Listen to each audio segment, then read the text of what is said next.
Okay. And good day to you all. We are live. And I'm back live. And I'm back to WoW. Back to WoW hardcore. Because I can't shake the feeling of not having gone any further with WoW hardcore. I need to have this, man. It's Bond to the iron will of the tyrant Lich King, the vast undead armies of the Scourge seek to eradicate all life on Azeroth. Led by the Banshee Sylvanas Windrunner, I'll turn up the a group volume in a of second. renegades broke away from the Scourge and freed themselves of the Lich King's domination. Known by some as the Forsaken, this group fights a constant battle, not only to retain its freedom from the Scourge, but also to slaughter those who would hunt them as monsters. With Sylvanas as their Banshee queen, the Forsaken have built a dark stronghold beneath the ruins of Lordaeron's former capital city. This hidden undercity forms a sprawling labyrinth that stretches beneath the haunted woods of the Tirisfal Glades. Though the very land is cursed, the zealous humans of the Scarlet Crusade still cling to their scattered holdings, obsessed with eradicating the undead and retaking their homeland. Convinced that the primitive races of the Horde can help them achieve victory over their enemies, the Forsaken have entered an alliance of convenience. Harboring no true loyalty for their new allies, they will go to any lengths to ensure their dark plans come to fruition. As one of the Forsaken, you must massacre any who pose a threat to the new order, human, undead, or otherwise. Beth. Alright. So here's the plan. Okay. Select the survival guide. Yeah, enable everything. And then select the recommended ones.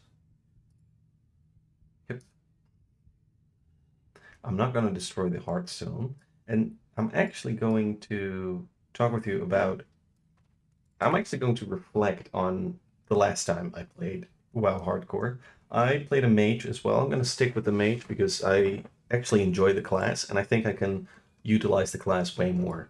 So last time I did a single target Frostmage, and to be fair, last year when I got when I had that one mage character that got me big on YouTube, um, that actually was a very fun way of leveling. It went relatively fast. I think it took me about 240 hours in total, and I didn't play too fast. And now I want to sort of up the speed and efficiency. And the way I'm going to do that is I'm going to try my hand at AoE farming, and I'm going to adopt some professions such as first aid and alchemy so that I can keep healing my guy.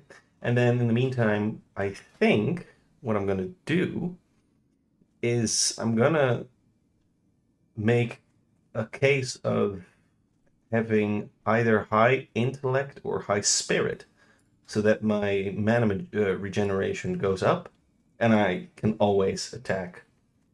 What is it? Okay. I'm not destroying that.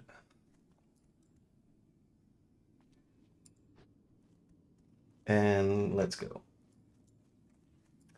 Now, if you only watch my channel for World of Warcraft for World of Warcraft content, excuse me, then, well, you're in for a treat because I'm starting again. But I'm also playing a lot of Warhammer 40k games because I'm kind of leaning into the grimdark themes of video games and trying to get back to that 2000s era with, Halo, World of Warcraft, and the mystery around stuff such as Warhammer 40k and games like Hellgate London, games such as games such as what was supposed to happen with Project Titan, which eventually became Overwatch. I'm trying to get back to that time, and I'm creating a D&D campaign that sort of harkens back to those early 2000s vibes, and a very, very I'm listening. I have to buy. Farewell. What do you want me to do? Talk to Joshua. Oh, there he is. This had better be good. Now what? Embrace the shadow. Vendor trash. What would you ask of death? Okay. Our time will come. No. Talk to Isabella and train Arcane Intellect. This is going quite quickly. Alright. I am forsaken. Wow. Beware the living. Beware the living.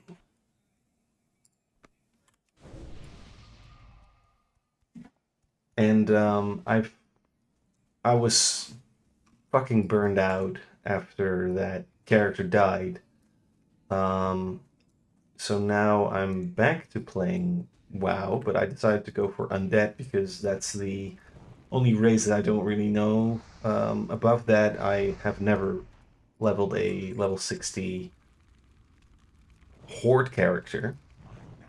So yeah, that's the challenge. And if this character dies, I have another Horde character on normal, which I'll be playing if this one unfortunately perishes, which, you know, it might happen, but I'm going to play with the express intent of not dying.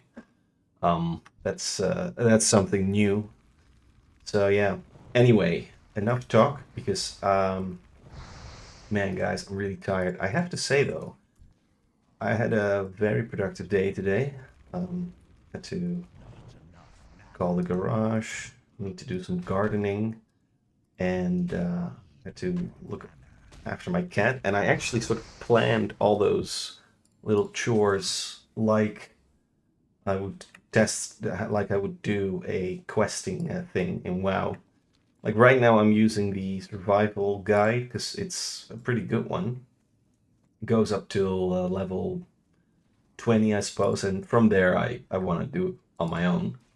But yeah, I was gardening, and in the dirt there was this spider, and it just made me think of those Whisperwood spiders in Teldrassil. And then I was like, all right, I gotta play WoW again. I'm back. I'm back, baby. You know, and I think World of Warcraft will probably be the game that I'm gonna play forever, next to the Souls games. And I'm looking for a third one. I'm looking for a Destiny classic, but Destiny is really dead now. So I'm veering my hopes into not sure if veering is the right word there, but I'm putting my money on Witchfire, which I think is a very safe bet because it has the same rotation as Destiny does, and it works very smoothly. So it's sort of my stand-in game if there's nothing out there that I find to be good. I'll show you some Witchfire. If you look on my channel, there's some I have some Witchfire without any commentary on it. If you're interested in that, get a feel for the game. It's pretty good, I gotta say. Pretty good game. So yeah, let me go over to the episode, because right now we are still in the sort of preparing phase of the D&D campaign. And I think it's a nice way to show the listeners what we're up to. You haven't missed much if you start here, so don't feel forced to check the previous episodes. I just number them for myself because I tend to I actually make YouTube videos really for myself, so that I can go back to them and sort of see what went on in the earlier sessions and make sure I plan it right, you know. So yeah. Anyway, enjoy the episode and enjoy the gameplay.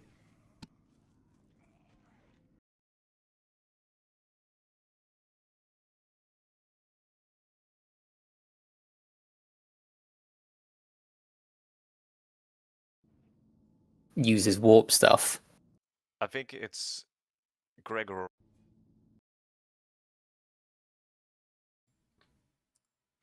I get that For rattling, it just cast operative, like after they were presumed dead, like heavily injured, they're basically like stripped away, starting from kind of nothing, and they have to like basically not only like rebuild their own body as they go, cool. but find So you a new basically purpose.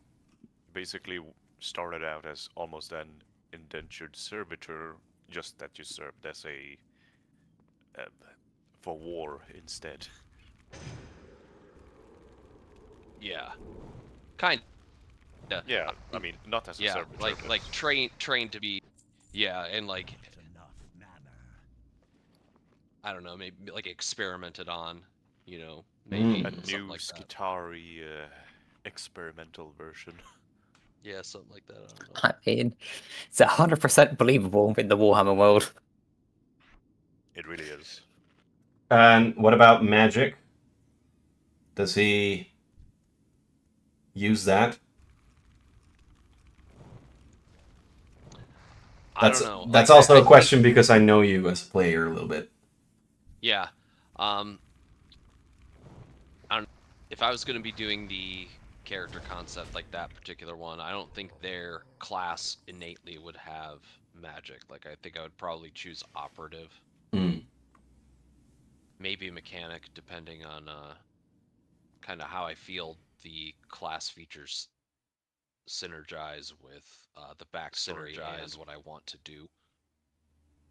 But I think I'm kind of probably leaning toward those two, operative or mechanic, with a similar concept in mind. So like an assassin type. You know, DPS probably a little more on the frail side. Interesting. And what about Trapo? If so, you were toying with the idea of a halfling operative. How would you Yeah. translate that? Well, I'm now looking more at soldiers. Yeah, of course. But how?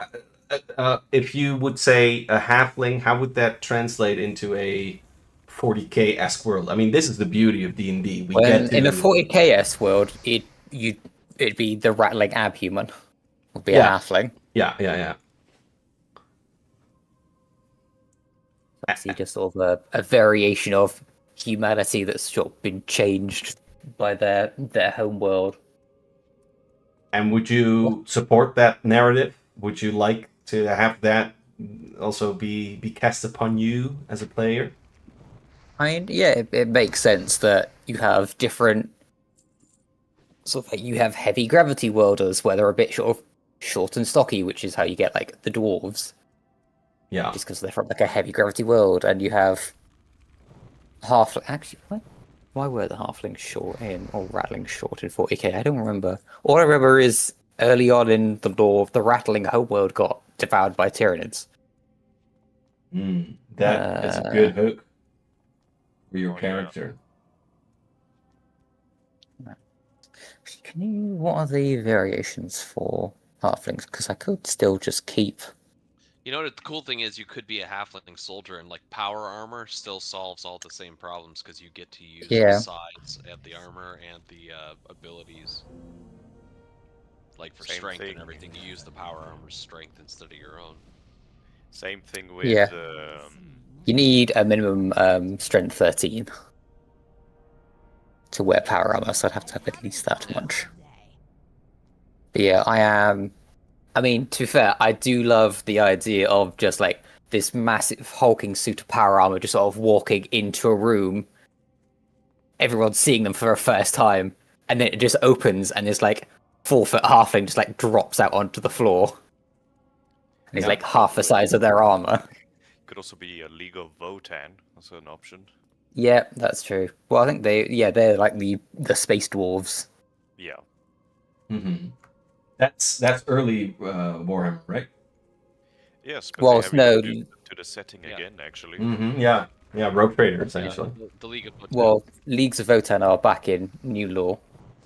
They are like A new faction. when yeah, oh god, what was it called? Old Knight? Is that when everything went to hell? In the 40k world for like the humans? Something like that. It's like when warp storms just burst throughout the galaxy, when humanity was like at its highest peak.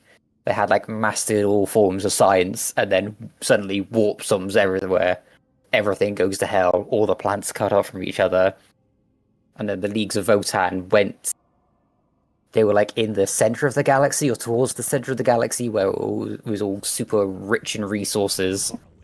They just started mining, and they're also one of the few cultures that still has like androids and like AI working with them. Yeah. So obviously it's heretical everywhere else. It's interesting how they see their AI as... Well, they just see them as people. yeah, they don't see them as tools, kind of. No. They have the men of, not the men of iron. They have like the men of stone instead. Yeah. Just like another variation, but yeah, they just see them as like full-on friends and trusted family members. So when you say rattling abhuman, I always see that as a sort of byproduct of the warp or experimentation. But I also have this other idea. For example, when I deal with orcs and the like, they are created by some sorcerer or overlord. What would the origins be of your halfling? So excuse me, your abhuman rattling. Would you refer back to that warp storm incident that you mentioned before? Well, the warp storm incident was just 40k law, which is what divided up all the planets and made everything go to hell. For rattlings, why would rattlings be created by someone? Well, they have just always been, haven't they? But Hang on, What was that, Let Fess? me Could just- you repeat that, please? no, rattling has always been around. well, they're they in are- abhumans. They're different from like baseline humans. I just can't remember what made them turn different. Hang on. Let me consult the lexiconum. And then also, Fez, Okay, same that's question. that's a messed up. I've just read why the rattlings are the size they are. Go ahead. They became stunted after thousands of years on inbreeding on worlds with naturally sporadic climates and abundant harvests. Oh yeah, we have a city like that in the Netherlands. What? The Volendam, yeah. Sorry. Yeah, so they were just on a world where they had really bad diet. If I'm reading this correctly, I know there's dietary lack of restrictions, so unless they can eat anything. Would you mind if I give that a touch I mean- of an evil overlord that manages their digestion? God, I love the art of old rattlings. Oh, that looks dope, man. It's the old. I mean, they're always holding sniper rifles in all of the art. Yeah. Oh, that's They're beautiful. always holding sniper rifles. I guess it makes sense. If you are only 1.3 meters tall, you're not going to be running into melee combat. You're going to be at the back with a sniper rifle where no one's going to be able to punch you in the face. I mean, you are harder to spot, aren't you? That's true. I mean, wait. it. Look at that guy. Oh, Oh, do you know this what my is cool. favorite halfling name is? And this is Big an boss. actual Dumpy Grimbo, which is from Ian Watson's Draco slashing Inquisitor book series, which is just a mess in itself. He looks But it's very cool, man. I mean, all right, forget about the origins in the homebrew. Let's just. Is this the tone that you're going for? so that's the tone that rattlings come with. So I am looking at. Hang on, I think there is races, halfling. Well, Where are they? while you figure that out, let me also ask Fez. You know, you're rolling an Eldar. At least you're playing with that idea. Help me out Yeah. here. What is an Eldar in a rogue trader early concept? What is an Eldar? And why do you want to play it? I'm also kind of curious. Okay, let's start with that question. Apart from my obvious preference for the Eldar and the Drukhari, since they're cool and they have the elven qualities, fallen They're twisted civilization, and all cruel. that. Was that? No, my favorite. I like how they're twisted and cruel.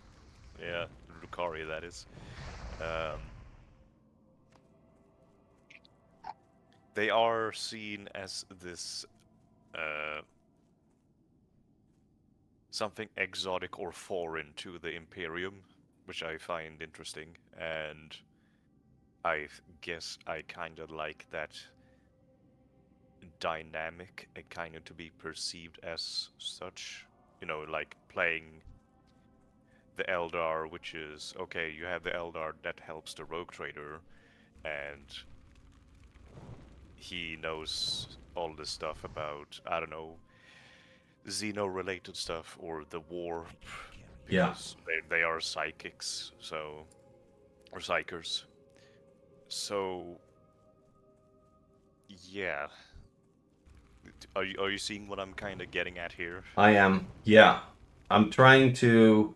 All right. Yeah, I see what you mean. And would you say that the Eldar is from a planet that is thriving, that has an army, has a has a means to economic and military success? Because in the homebrew world as it is now, the elven worlds are kind of destroyed. And Yeah. borrowing the everlasting trope, elves are extinct. So, more or less kind of fitting into the Warhammer setting here as well. Yeah? Alright. Well, I mean, Corin, there is the perfect archetype for this called the Apocalypse Seer. And I'll just read the theme quickly here. You're haunted by visions of impending disaster and acutely aware of cascading events of even the most dire minor actions, which fits pretty much to a T to the Warlock or the Farseers of the Eldar. Yeah, cool. Cool. Yeah, So especially like starting a campaign with like a Tyranid swarm invasion. yeah, so I am thinking that maybe there's this small base or small haven for a few remaining Eldar around this area, you know, and like always, the Eldar and the Farseers have foreseen something terrible that is about to happen, and this character has to kind of walk along the skims of fate here and figure it out and prevent impending doom. They've seen signs, visions of a galaxy eaten, devoured bare, lifeless planets. Yeah, The gnashing of teeth. and this could also tie into why he's here.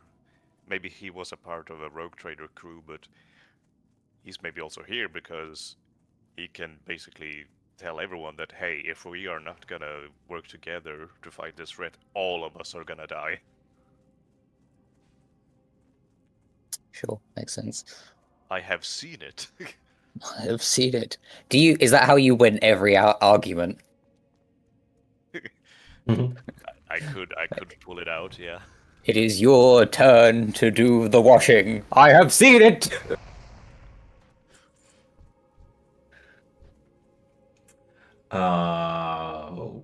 Okay. Impending doom. Yeah. Yeah. So, going back to Trapo. Yes, so I've looked to. There is a variation of halfling called the stout halfling, which makes sense, and that would gives me more strength and cons. That works for that. For the halflings / rattlings, if you wanted to do it as like an evil overlord, you could have it as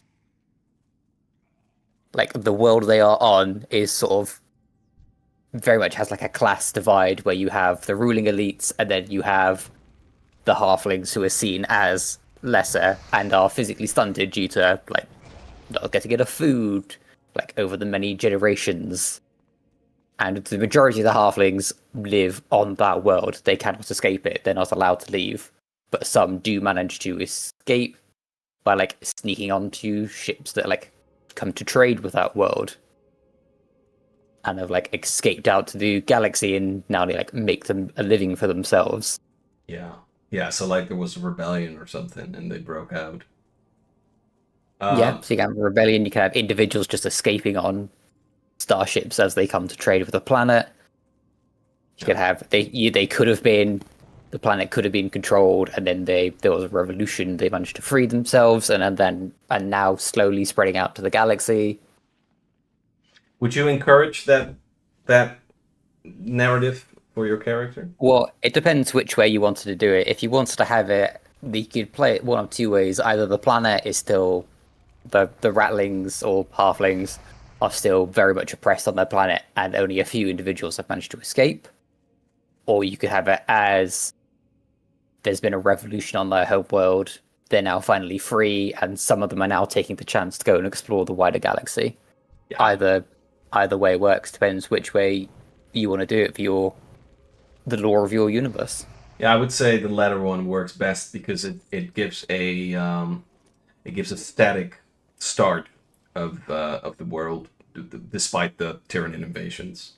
So that works.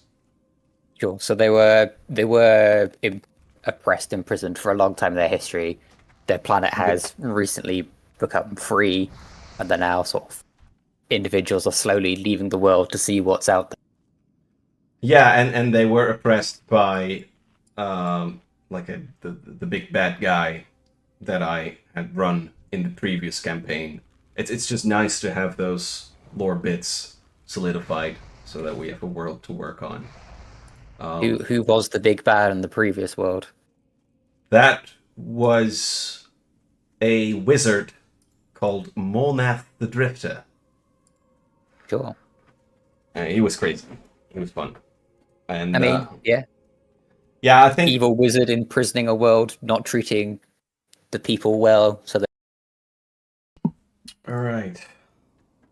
Let's talk shop real quick, both on the D&D episode and WoW. Let me start off with the D&D episode because you're listening to it, and every once in a while I have this kind of commentary on it / mental note as well. So I have the whole story pre-planned, and I have the first few sessions already written out and prepped.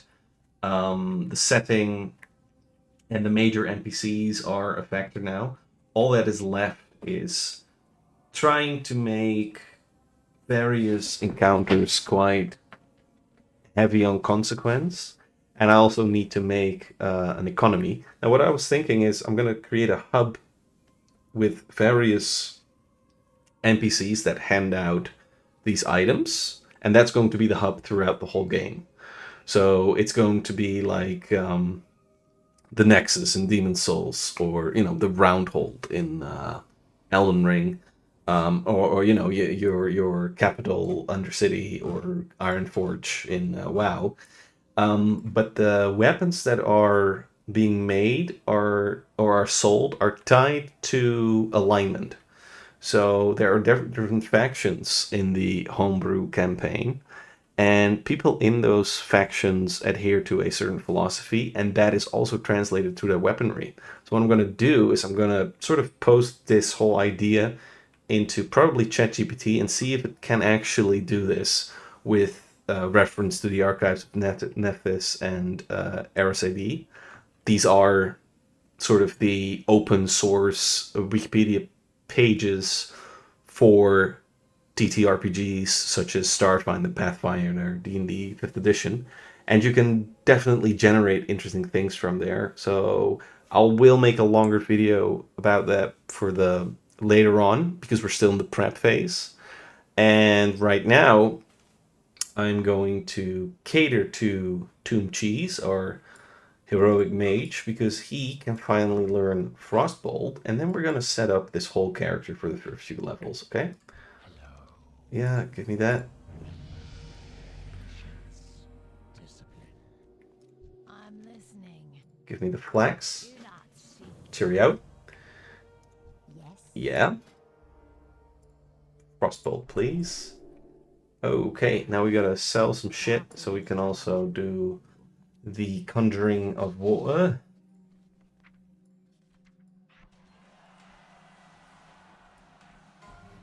Wait. No. This is not how I want it. Okay.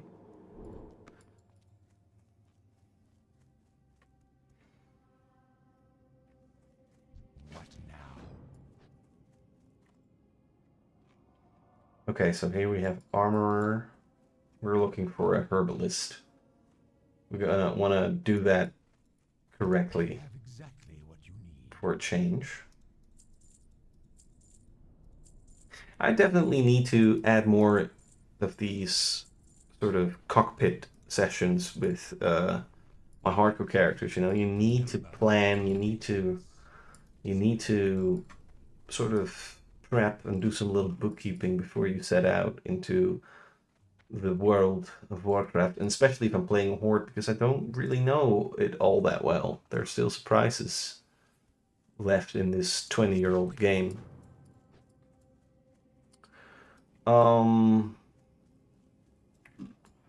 Right, so here we have blacksmith.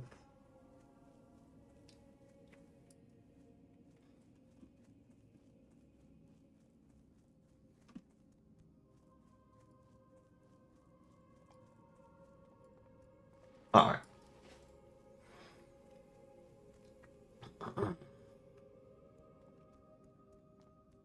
We can now conjure water. Ask of death. Cheers. Thank you.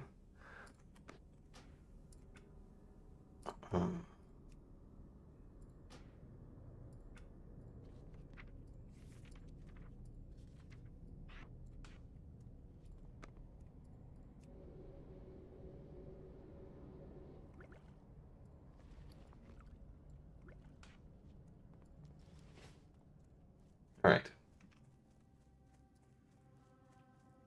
Let's find. I mean, I hope there's a profession trainer somewhere. Open equipment boxes on the ground. Okay.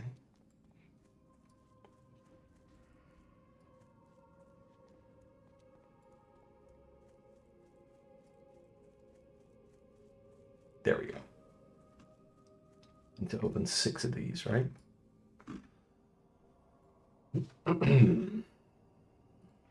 Right, I'll get back to you guys once we find a profession trainer. Let me play the episode. They're starving and becoming short of stature. Makes sense. Yeah. And I'm taking those bits from the previous campaign because it just fills up your world quite easily and makes it very easy to DM because you intuitively know what's going on. Okay, so let me just summarize what we have here. From, of course, these are just intuitive answers from you. So we have an elder warlock from an extinct empire who sees steps and hints of the future and tries to prevent impending doom, and he or she would function as this exotic person on the rogue trader on the vessel who knows the ins and outs of culture. Then we have the halfling operative, the rattling abhuman. Well, I think I'm going to change them to be a soldier, Oh, sorry, okay. just so I can go for the just Yep. heavy weapons and maybe power armor if I get it. I love the contrasting idea of massive hulking suit of armor carrying like so many different variations of heavy weapons, and then the halfling comes out of it and he's only like 4 foot tall. Yeah, cool. And I would say that given that revolution and the rattlings being freed and traveling the universe, they sort of joined the alliance with the humans and the space dwarves. I mean, yeah, it makes sense. If you just manage to break free of your evil overlord, you're gonna want sort of some help rebuilding your world. And if there's an alliance there that says, "Oh yeah, we'll help you," Yeah. you're gonna like, "Thanks, we need help." Yeah. And then we have Darth's Assassinorium character. Now, correct me if I'm wrong, but he was presumed KIA, and he was experimented upon, and now he's back trying to reset his life and maybe even reconfigure the augmentations that have been brought upon him. Yeah, kind of for the most part. I don't know he or she yet. Oh, cool. We'll see how the character evolves. And am I right on your obsession with augmentations there? Repeat what you said. Is it true that you like character concepts that have augmentations and the like? Yeah. Yeah. And just to be clear, when she was experimented upon, he had all these augmentations. Then, I don't know, he blew up or something. Would he want to regain the strength that he had, or does he want to alter the augmentations? I think that's one of those moments where they're not sure, because it's kind of one of those things where they know they can't go back to the where they came from, and they need to find something new. But you know, it's one of those things where it's like, well, this is what I've done and I've been trained for. What is anything else, you know? Yeah. So it's kind of like that's probably part of where their character journey is going to be going. Like, what are they going to do? Like, they have these artificial pieces and everything. What are they going to try to do? Are they going to try to restore themselves to a human state, maybe, and try to live a normal life again, or do something else? We'll see. And this is a great moment of introspection for you guys. The campaign will start at the Space Wolf, Space Viking funeral, and your character sort of knows the Space Viking in question, named Upagandar. Now, how would your character be affiliated with this hero, right? So this is a funeral, but it's a Viking one, so it's an entry to Valhalla. It's there's beer, there's fire, there's dancing, there is mourning, of course, and important for you guys to know, Upagandar, what he's actually going to do is he wants his body to be taken to another plane so that he can attain the halls of valor and still continue fighting. So that's essentially Dreadnought lore and mythos, but it's like a godlike Dreadnought. Is there anything in Warhammer 40k close to that that I'm not aware of?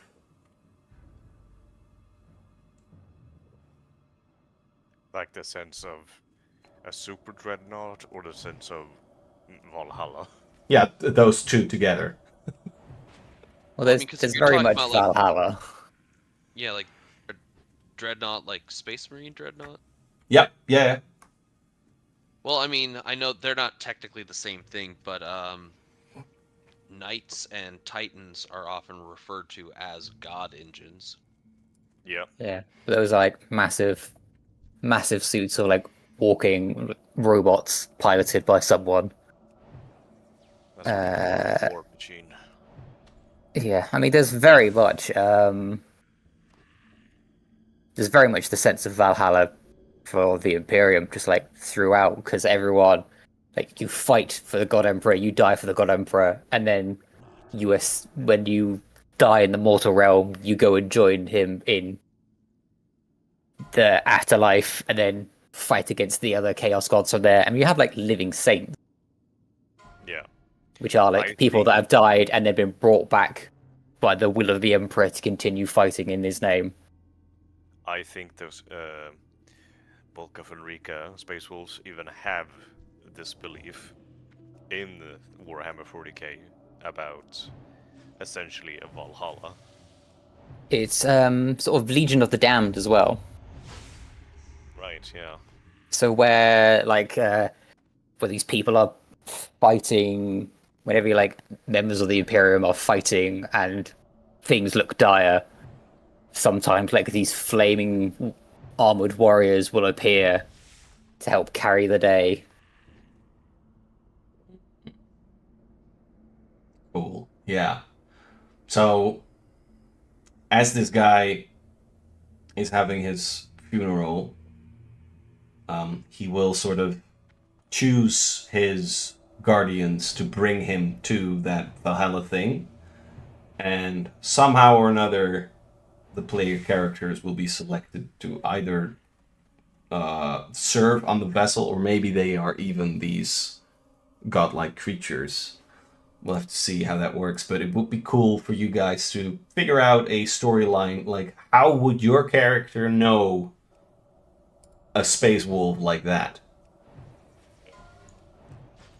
But that's something that will take some time. You can think about that. You can write it whenever you like, or you can keep it for yourselves. That's also cool. Oh yeah, there is one question or something that I'm kind of not struggling with, but I need some advice on. The homebrew world does not have an emperor, but it is a very good way to point towards a direction in storytelling. What is your guys' advice on that? Should I create a sort of emperor, or would it actually work if we don't have one? Are you talking about not having the emperor in the setting at all, or are you just talking about an emperor for this specific region? No, I mean, I don't have the emperor. I mean, that's fine. What would you want the Emperor character to be there for? What would they sort of like be facilitating? Would they be there to say, "Oh, you've been given a mission from the Emperor to go and destroy this world"? I mean, because that, or are they just sort of like a revered figure in history?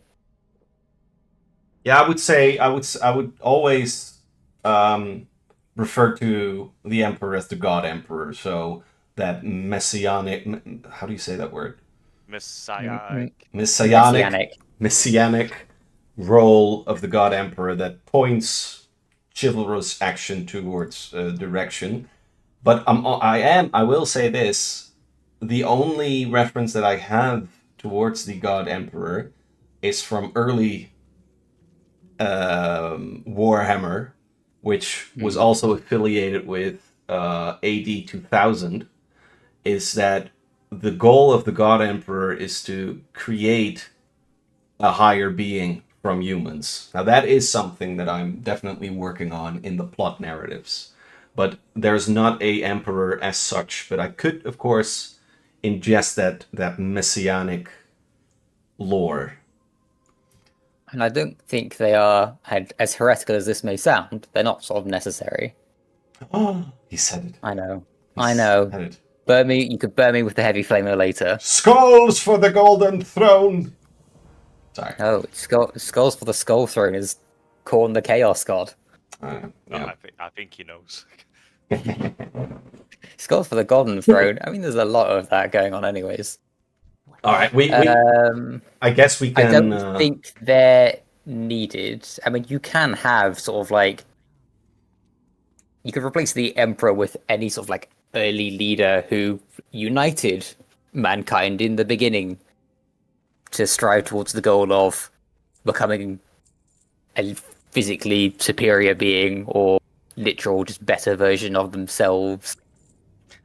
Yeah, or of course, yeah, that's true. Like have hero NPCs that could become said emperor, and then maybe also have different factions so that players can choose a faction, and then hoping that their leader would become sort of the god emperor. What's going on? So Childs, they are shards of the emperor, I would say. Really? that would be a good way of doing it if you wanted to have sort of that bit of lore included in your world.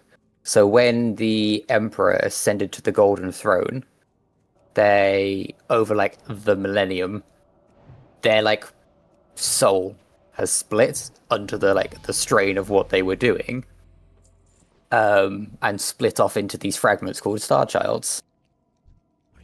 Yeah. So you could have, without going into the whole golden throne, emperors there holding back the warp from consuming Earth, you could easily amend that to this great leader of humanity that united the world and like formed the first like human alliance or empire when they died in like some heroic fashion.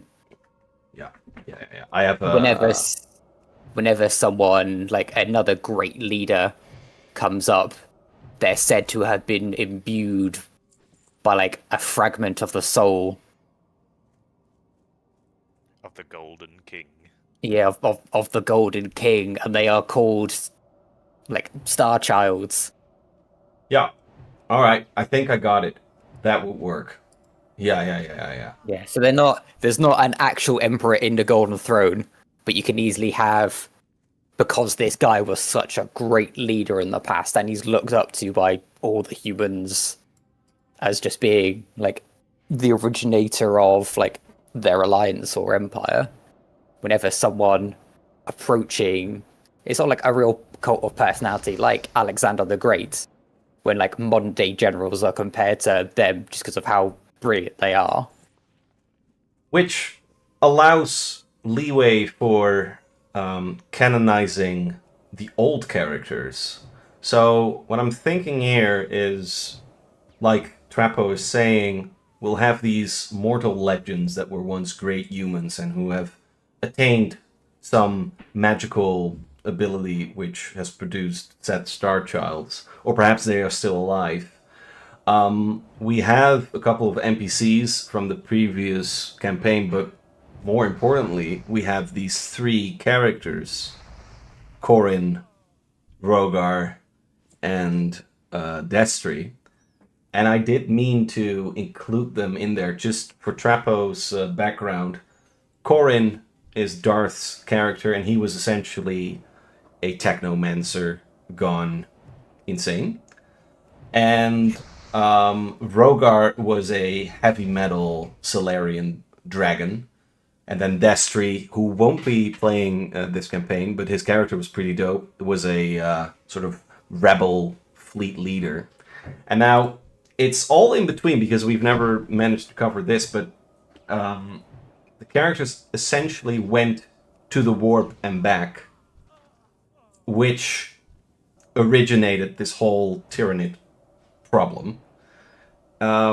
Corin or You're Darth. saying the past characters have caused all the problems. Yeah, let's do that. That might be fun.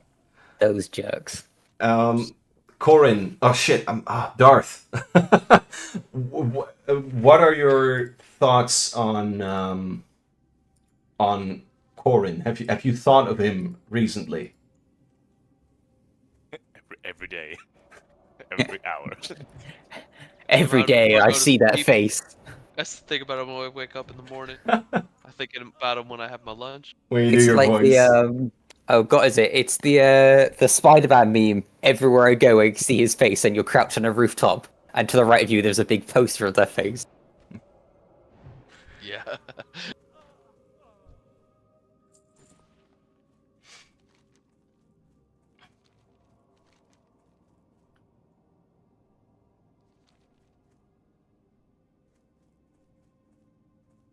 So it's the idea to basically have these past characters have all like got their own cult of personality around them Yeah.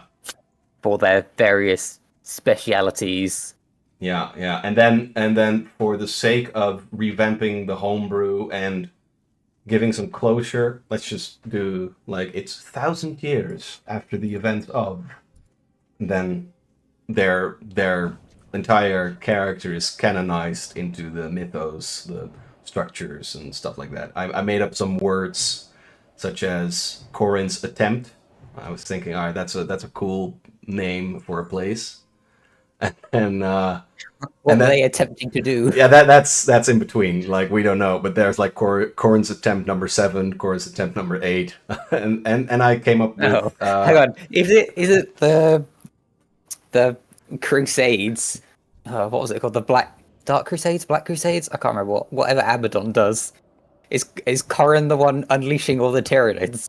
No, not that's maybe we don't know. We don't know. He definitely has a role in there, maybe.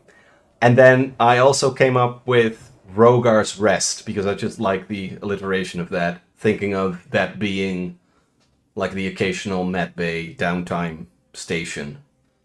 Yeah.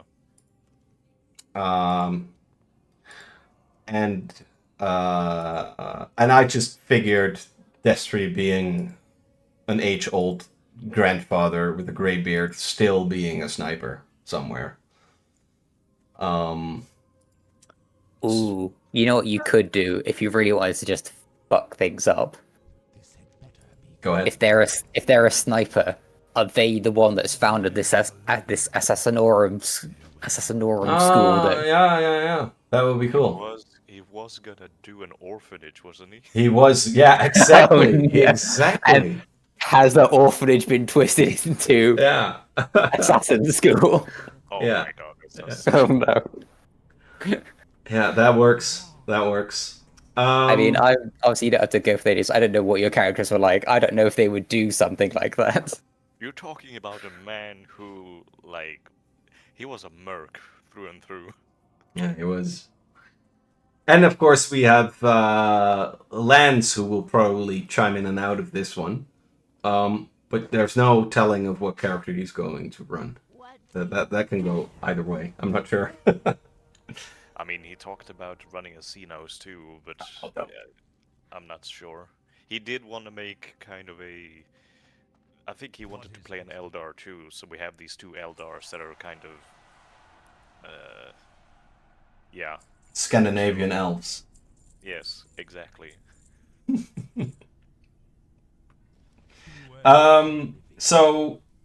There's this one thing I need a bit of advice on.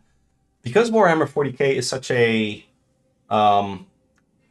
apart from a quantitative realm, like it's always like millions and planets and stuff like that. That's a little difficult to DM. So I was thinking of simmering down those numbers and perhaps issue a post grimdark war era, where essentially the Warhammer 40k universe is in effect in terms of tone and aesthetics, but the amount of war has been sort of thinned out. How would war work in these kind of settings? What do you guys think? Like, for example, I was trying to look for, like, when I wrote this campaign, there is like war between factions, so human on human, but it's very difficult to find that in actual Warhammer 40k lore. There's the occasional space wolves that fight with everyone, but I couldn't find a War of the Roses type lore inside Warhammer 40k. Do you guys You have any will advice on get. that? I mean, there's civil wars, but they're normally because one side is turned to chaos, which is not quite what you're after. There, you get have civil these wars on Night Worlds. You have independent systems and then independent worlds from the Imperium. Yeah. Who, since they were cut off from the Imperium a long time ago, they usually just went with their own thing.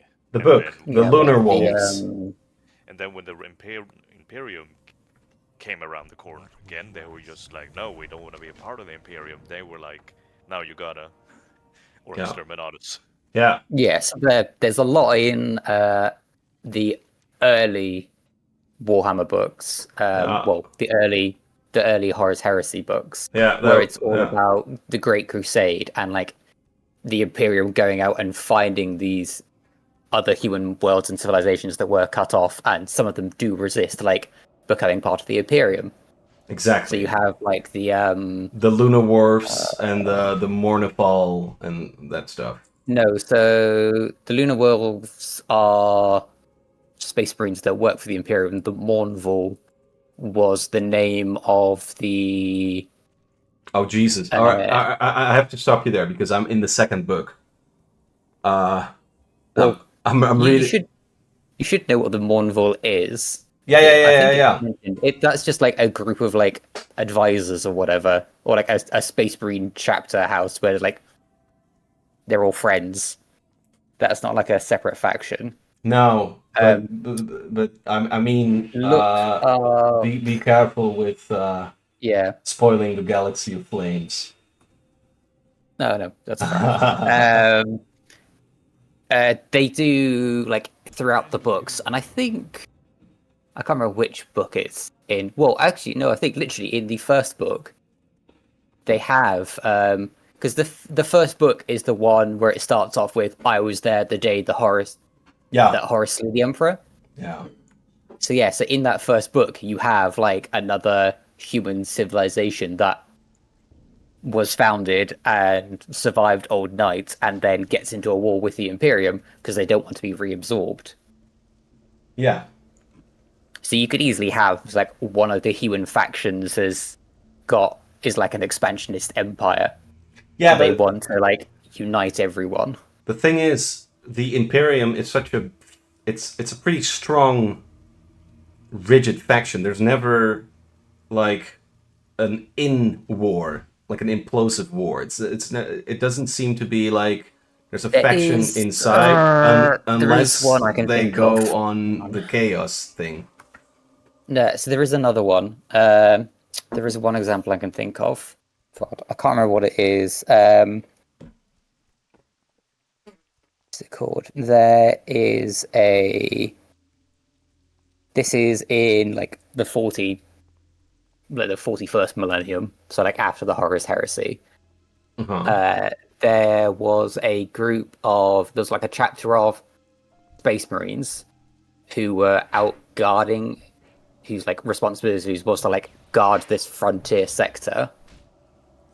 And I think they, over the like millennium, they became disillusioned with their role as having to guard the frontier, and then not feeling like they got any support from the Imperium. So they basically revolted and took this sector of the galaxy for their own. Do you have a link for that? I will have to find what the hell it was called because I know it's a thing because Good. I've read the Lexicanum book, the Lexicanum article on this before. I just can't remember what they are called off the top of my head. Hang on, let me see if I can just find it quickly. 40k Space Marine chapter.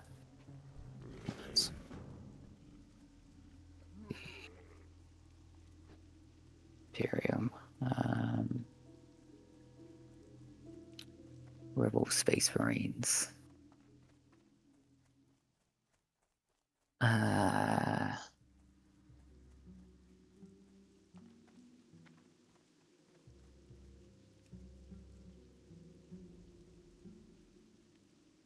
I Is know it which one these of you are guys? talking about, but I can't recall the name either. Is it these guys? I mean, these guys don't. I don't know.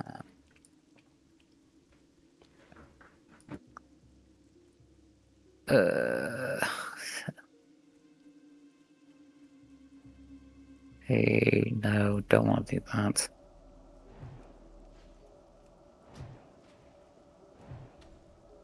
Oh wait, I forgot that we have a British guy.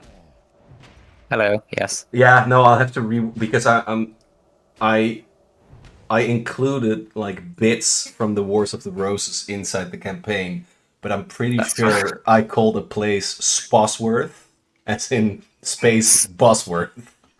Space Bosworth. But Sure. I'll have to I mean, I'll have to I rename that vaguely one. remember. I vaguely remember the War of the Roses being taught in history. Oh, cool. I don't remember it exactly. All right, all right, all right. All I know is the Tudors won, Yeah, exactly. and the Lancasters didn't. Yep. And one had a red rose, one had a. Yeah. That's about all I remember from that bit of our history. Man, it's a fascinating one. Are you gonna okay, include Norfolk? Yeah. Norfolk. Yeah. All right. Let's put the Reggae Space Marine. Civil War on the back burner for a while. We'll find it eventually. If you find it, please post it. The conclusion is that I'm- it does happen at least. Yeah. It does definitely happen. Not as often. Most of the time, it's people turning to chaos, but that's not as Yeah. fun. Yeah. But Exactly. you do get Space Marine chapters that do sort of break away due to feeling like abandoned. Embrace the Yeah. shadow. And then a question more towards you as players, apart from the world. Would you like to know each other beforehand, or would you want separate storylines and the one common thing and the one thing that you have in common is that you know Upa Gandalf, the space wolf who's being buried or commemorated, which one ever? I think that Upa being the common point for all of the characters will Speak quickly. give us an opportunity for our characters to kind of form a relation with each other, Mm-hmm. like from the start, which could be good. Yeah. Korth? Darth? Jesus, Korth. Or Yeah, no, I kind of feel the same way. Like I like to, in situations like this, kind of have it so we can like organically like Mm. form our characters with each other.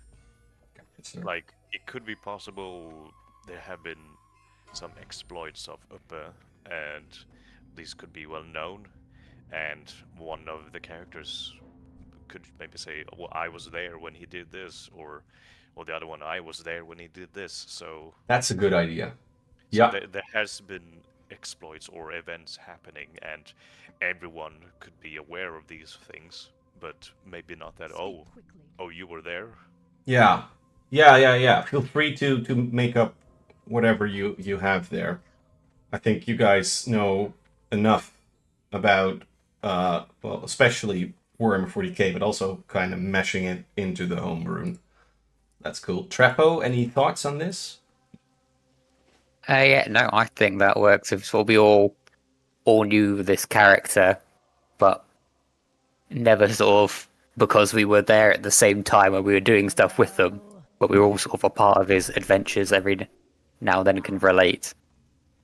Exactly. I have exactly what you Now this leads me Ah. to See this the enemy Ah. factions that I probably need to cover, because one question is also who or what is trying to kill the player characters. And so as you can see, I made a map. I'll have to actually make the map, because Midjourney, as much as I love it, it does not help with anything regarding map making. So here you see coffee-stained notebooks. That is essentially the sectors that I made up. I did see. No, it's not a coffee stain. It's a warp storm. Oh yeah, It's a massive, tumultuous storm in space. Be a Nurgle infestation too. Oh no! It's just a giant fart cloud in space. yeah. So to justify that drawing, all those sort of thick, veiny lines, those are in fact sort of warp channels. So they divide up the sectors, and they make these boundaries that the sectors can't really communicate with each other unless there's like a well-equipped fleet going from one place to another. In other words, these are places that don't know each other that well. Think of them as different continents with oceans during the Renaissance Europe times. I suppose that's a fair assessment of how that would work. Now, above, you see the Chaos Gods. I have included them in. I'll rename them for the sake of originality. But those are the 4 dangers that always pass through. But what's more dangerous right now is that the Tyranids sort of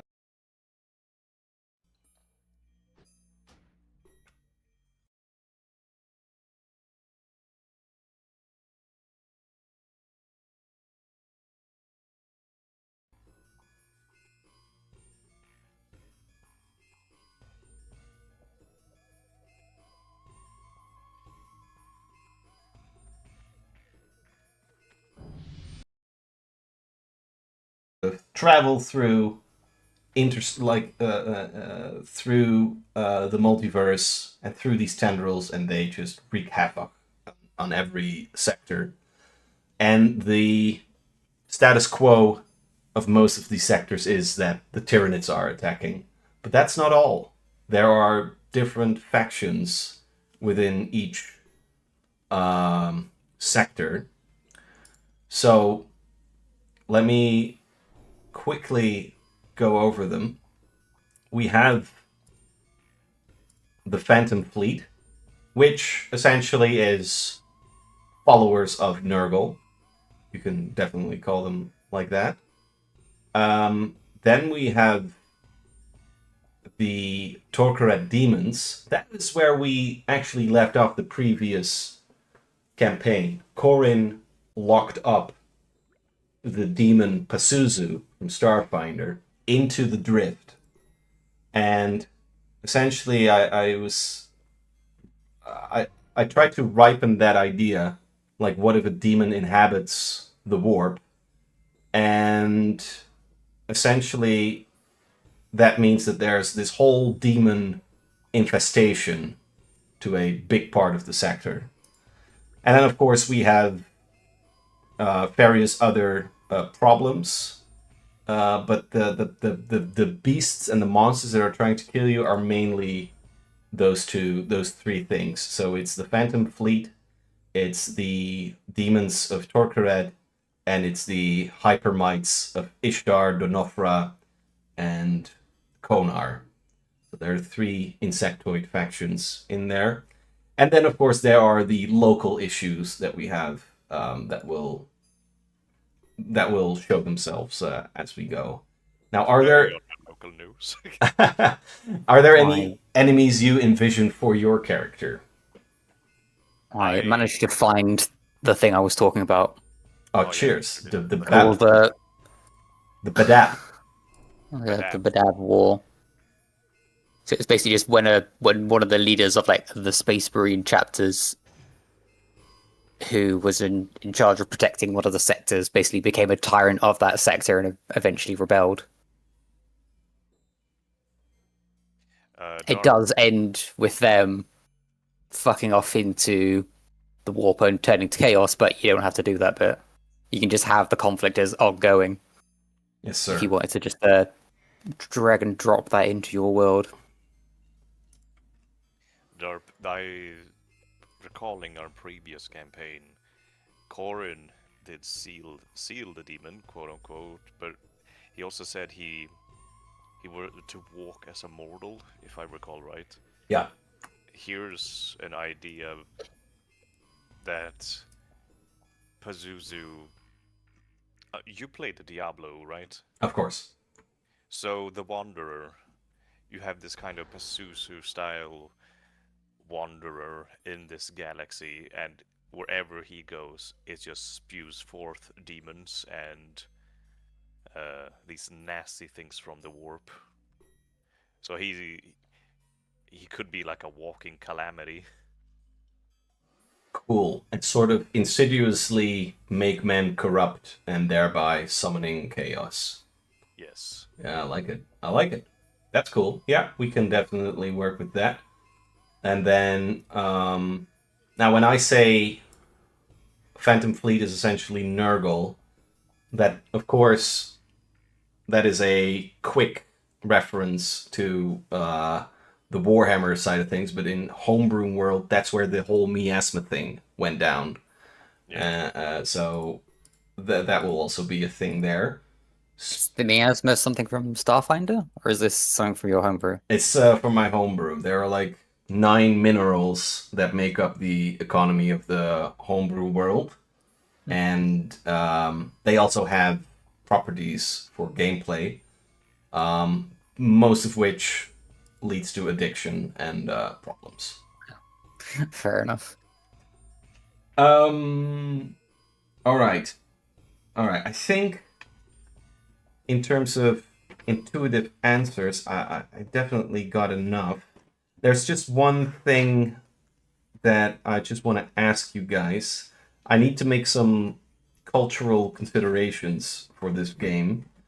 And what I wonder is, if I were to detail this Warhammer 40k Rogue Trader world, would it be a feudal society, a cosmopolitan society, an anachronistic society? What am I going for? What do you guys think?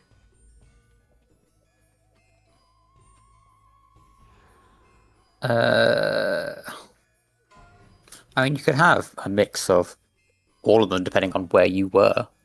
So you could have like some sectors are just feudal hellholes, some are just pirates and banditry everywhere, some are just like normal worlds because it's a united republic.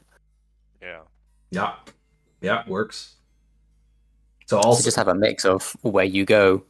Yeah, and then in terms of tone, I'll sort of veer between Warhammer 40k and then 1980s heavy metal, think Star Wars, but with depressive tones throughout. Yeah. I mean, I'm sure you could throw in what's it called? A paradise world or two. Yeah. There was oh god. Where yeah, everything could be fine and pretty and serene on the surface, but internal political power struggles or stuff beneath the surface, as things usually are. Good idea. You could do a planet-wide version of Hot Fuzz. Mm-hmm. And I think there is literally a world like that in one of the Horus Heresy books, where they go down to this planet to like see how these humans have evolved, and like everyone is treating them really nicely. And then during the night, they all start putting on freaky masks and kidnapping people and assassinating them. Oh, I love that. I love that. for the idea of they need to keep their society the way it is. Uh-huh. One enemy I would advocate for having, which it also exists in Warhammer 40k. There are vampires.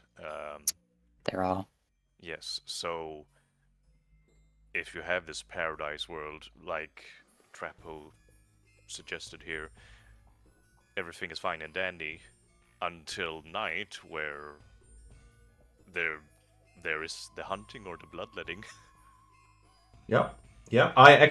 We had vampires in the previous homebrew world. But the players destroyed that homebrew world. That was Corin's doing, actually. Well, Corin, that's what the hell, man. So we can definitely have that's a easy enough. You resident can have that- just like just survivors of that Yeah. of that extermination have managed to slink away, and rather than now being overt powerhouses, they're now sort of controlling things from the shadows. Do you remember what you did, Darth? Yeah, it's been a while. I don't remember that one. You shot the Mind Forge, and you created that Septum Outpath, and you just picked the direction, and then I just beelined that direction, which destroyed the planet.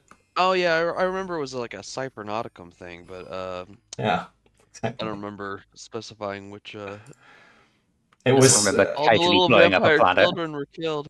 yeah. There were a Jesus. couple of vampires back then, but yeah. No, I'll bring back vampires fast. That's cool. Well, just for tonal pursuit, I'm going for Warhammer Fantasy Vampire Counts. Yeah. Sick. Okay, cool. I know them. Feel free to have them be able to turn into the Vargeists or big monsters too. I mean, that's always a possibility. Too. Yeah. We want the heavy metal vampires. Yeah. Cool. And just out of curiosity, why do you want them as an enemy? Just because they're cool, or has that something to do with the Eldar that I'm not aware of? Oh, I'm back, fellas.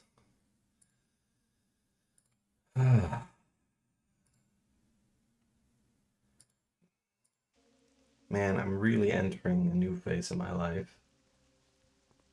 I'm like, this morning I just did all responsibilities that I had to do, and just now, I sent my wife to bed, and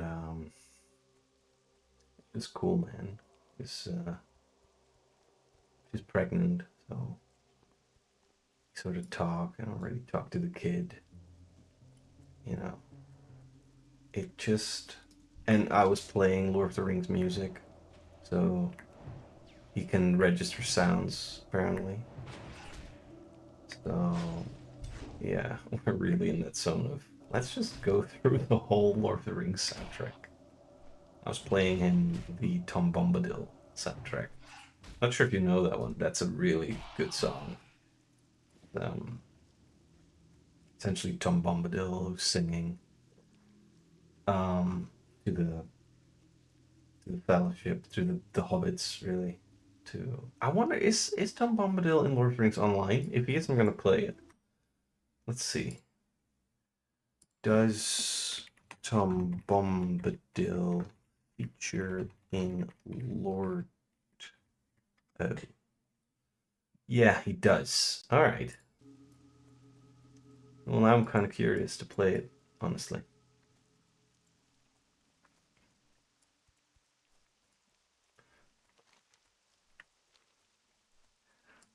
But first, let's try this.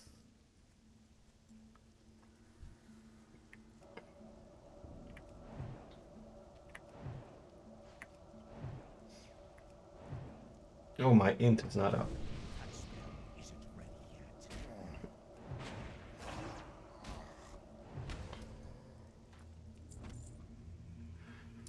Got your claw.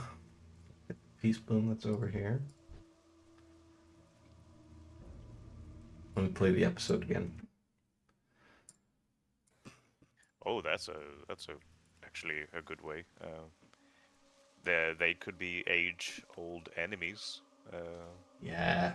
Because in Oros Midden and Conduit Grove, the elves have become extinct. Maybe the Shabroanic wastes went there to colonize, and then because it's also next to each other. So yeah, that would work.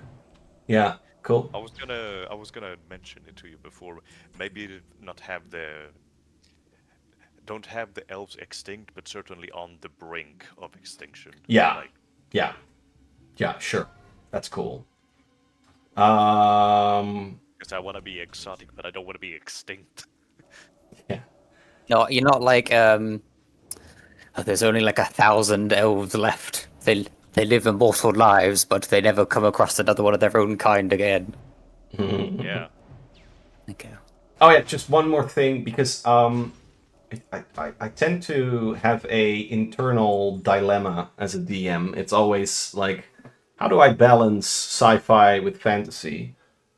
Which definitely took the brunt in our previous campaign where I played way too much Elden Ring and just dedicated an entire arc to that.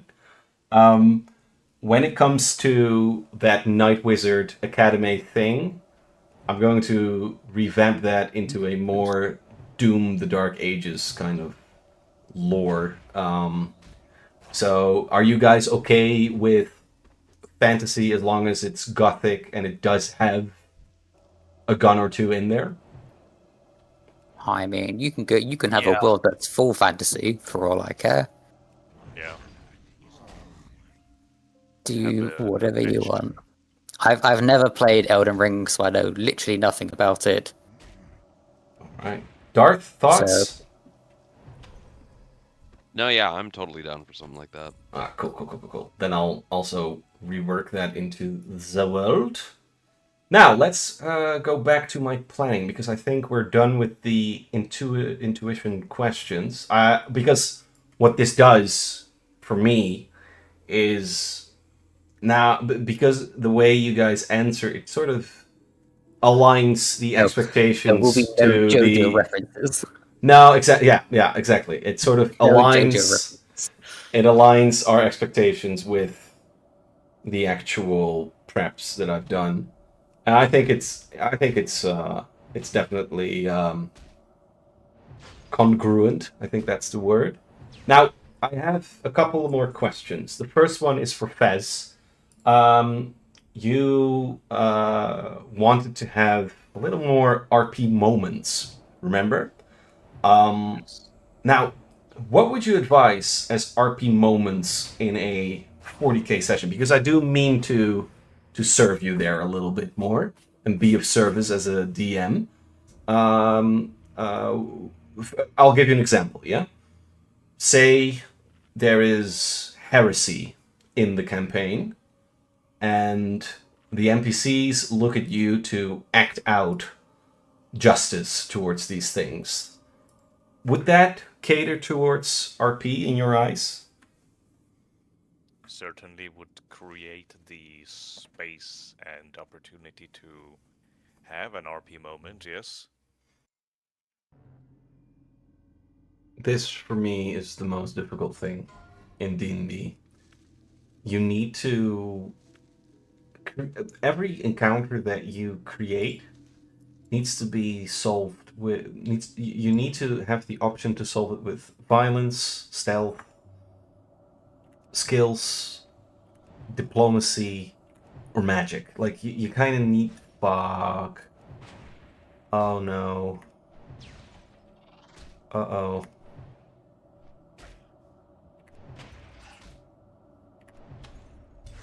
Shit. Shit. Shit.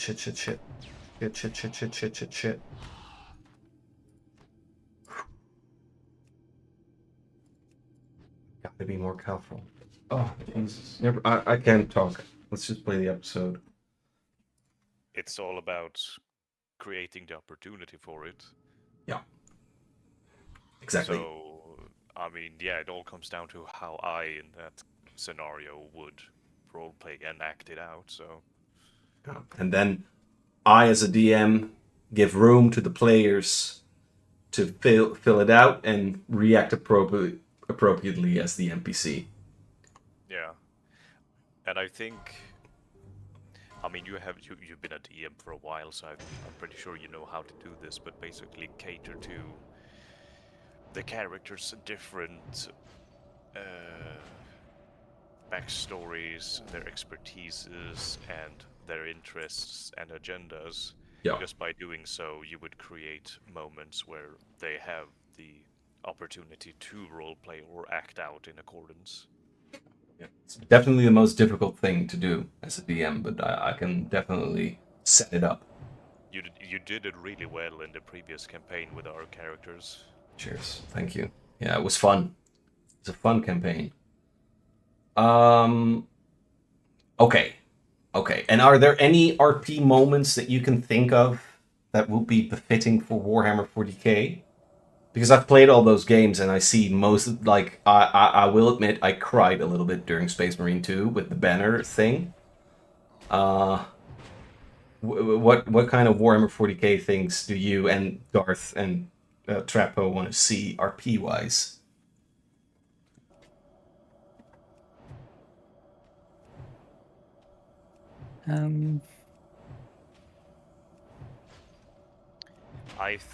Here's me just shooting from the hip when it comes to this, but I think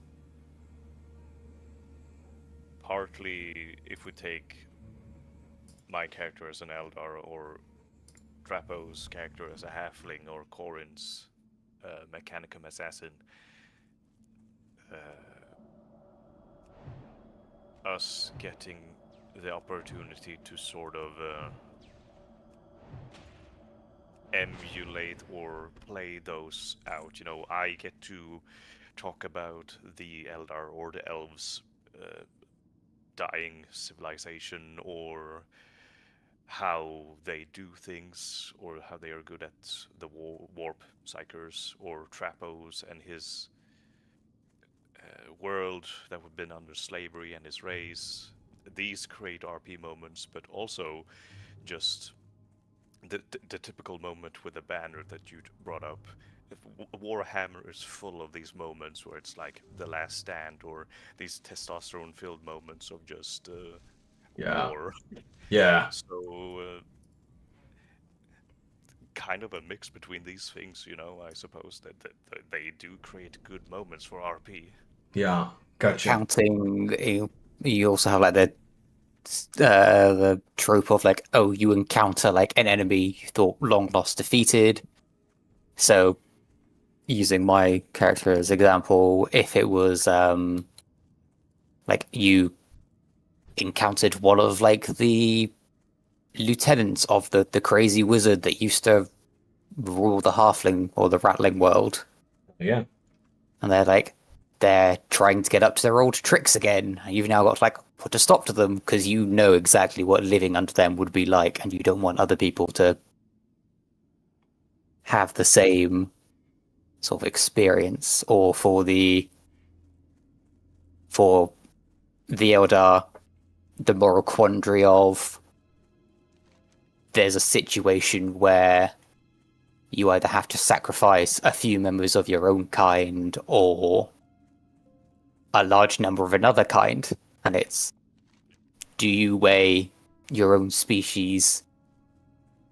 Do you weigh their value a lot more? Like, you can divert. It's like basically a trolley problem. Ethics, yeah. Do you divert like a horde of invading like one of the insectoid races, like towards like a ship full of Eldar, or do you send them another way and they'll end up encountering like a planet full of humans? Germans. Yeah, no, humans. Sorry. I mean, the planet could be called Dusseldorf if you want. Dusseldorf. Dusseldorfs. Yeah. Yeah, so it's a case of you've now got to make that choice of, do you save a ship full of your own species, knowing that it's going to doom an entire planet of another one? Let me fill you in there. Yes. Yes. Okay. Is Darth still with us? Darth, are you there? Yep. Ah! And I guess He lives. for Darth, you've got the opportunity of you find someone that was also in assassin school with you who has either escaped themselves and it's a joyous renewal, or they thought you were dead and they are still loyal to the Assassinorum, so they found out you're alive, so they're now going to try to kill you. Right. Yeah. Yeah, because I think we, the players between each other of us here, we can fill the gap. We can roleplay with each other really well because we all know 40k. We all know how our inspired characters and backstories would kind of mesh and Yeah, interact with yeah. one another. So, yeah, all of this together with creating these opportunities, I think will create a lot of opportunity to roleplay. Great. That's cool. Okay. Dope. Last question, and then we can just banter until Darth falls asleep. We went back and forth in the previous campaigns with open world versus railroad. What happened there was I did a lot of open world, but what happened was we stuck on planets a little bit too long. So there was essentially 3 planets that we went on. It was Fahrenheim, Pass, the Academy, and then at the end, Muurvak and Torquered. So that's 5, actually. But the ideal length there, for me as a DM, and I think for you as a player as well, was on Pass. That was the jungle planet, if you remember.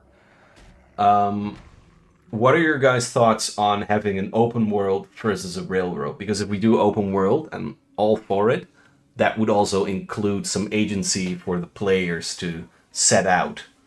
I used to take the helm if I saw that the direction was a little bit off. But what are your guys' thoughts there when it comes to this 40k inspired world?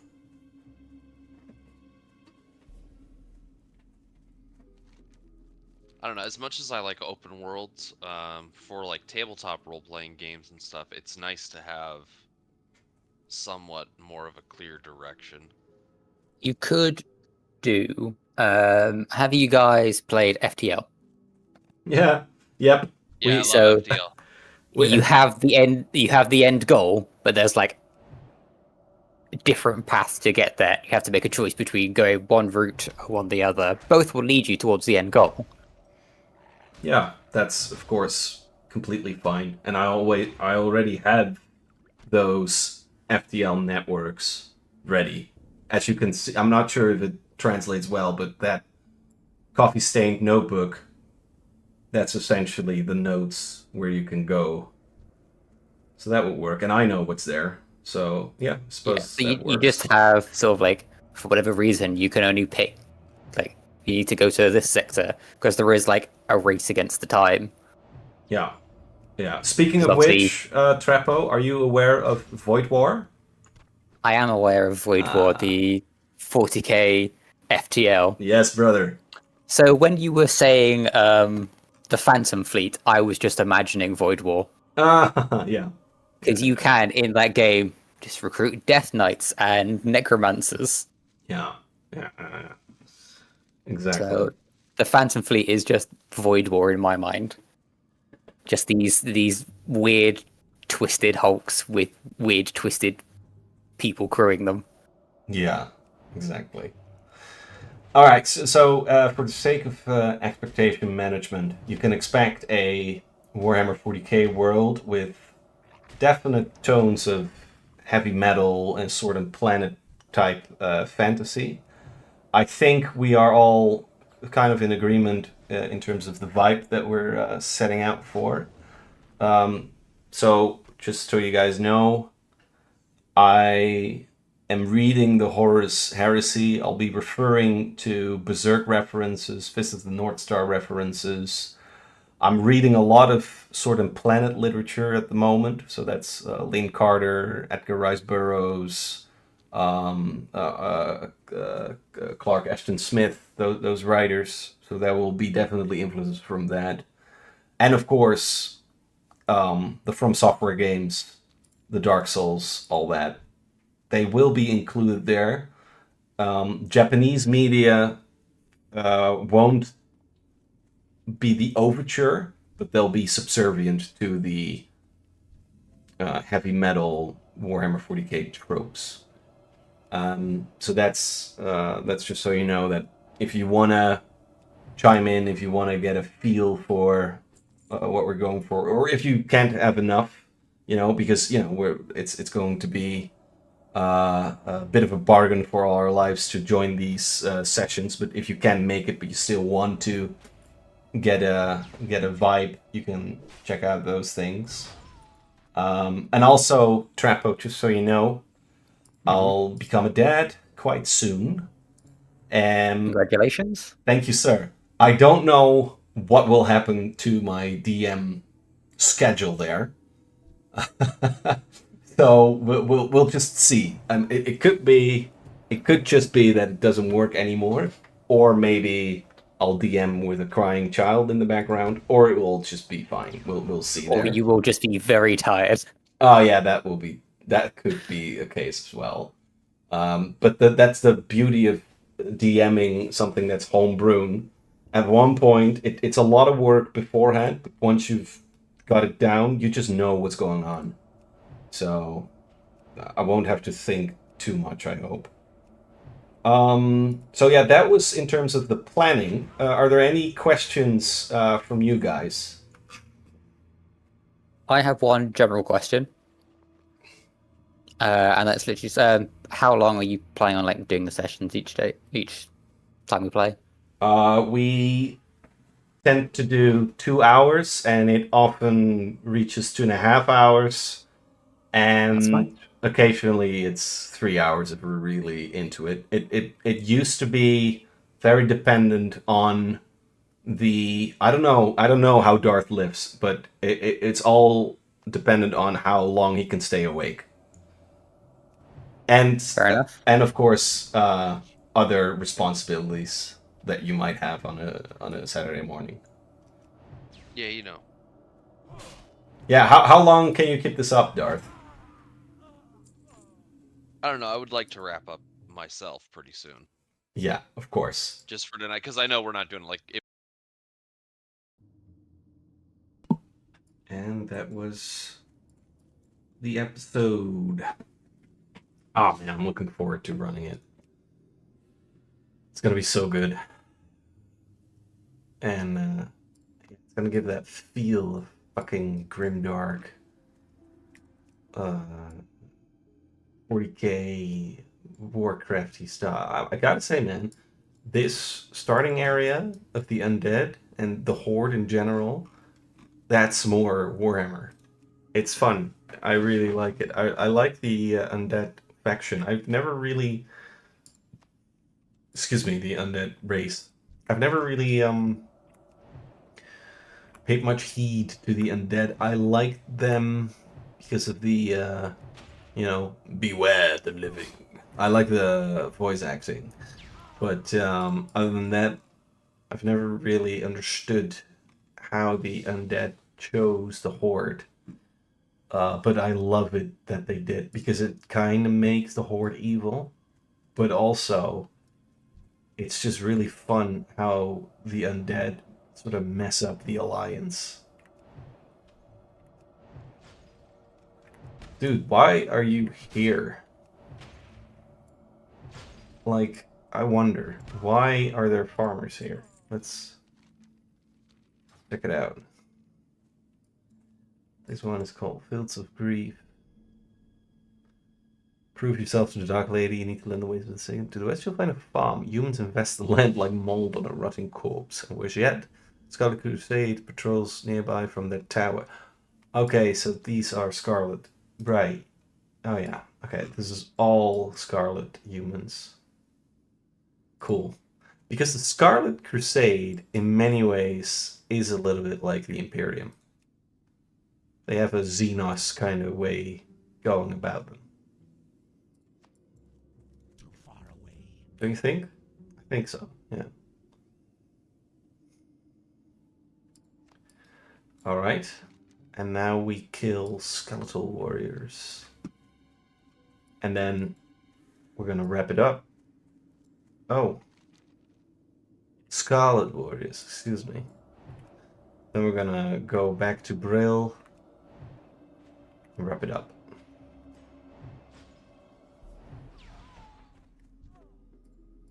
And man, I gotta say, playing... I think Frostmage is my favorite class.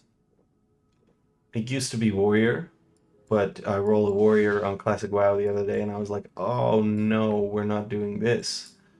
This one is buttery smooth.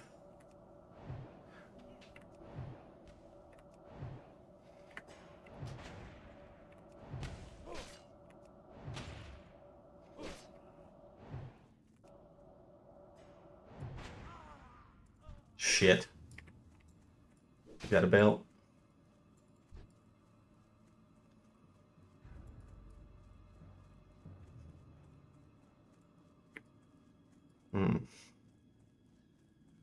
I'm gonna have to really master that AoE plan of mine if I really want to do it.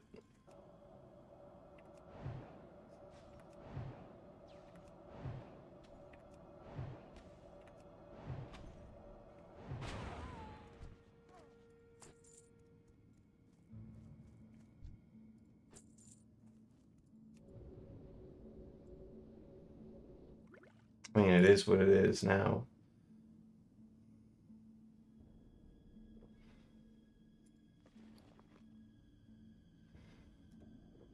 This water shit. Let's make a nice selection of healing potions right here. Really got to get into that one as well. Oh, look at that.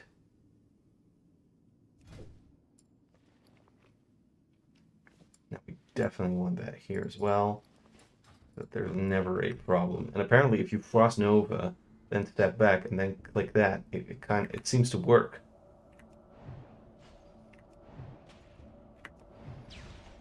So that the only real problem will be mana. But if I create mana potion, if I keep the profession up with herbalism, this could actually work. Because you want to keep going. The only thing that will take time is the resting in between combat, really. I think there's a lot of efficiency to be won if you also do the other things. And yeah, I'm not an efficient person in real life. I mean, look at my fucking channel. But maybe I can learn that.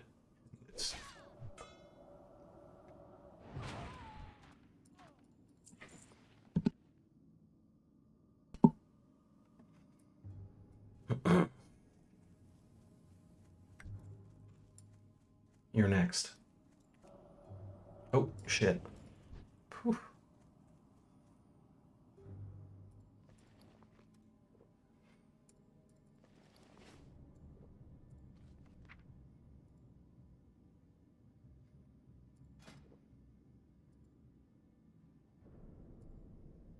Okay. Minor healing potion coming our way. I need to get closer.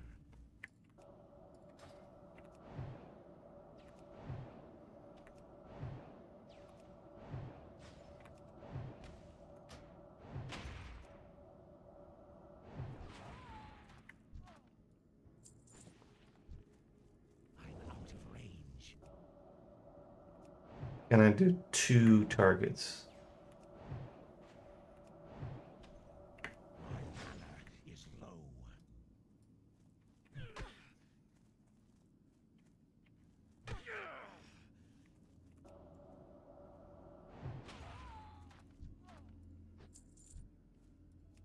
Yeah.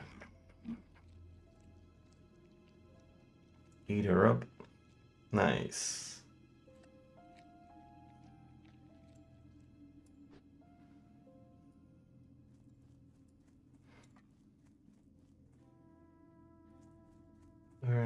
Peace Bloom right there. Well, we need that. So let's take it all serious. Like, here's the tower that they mentioned.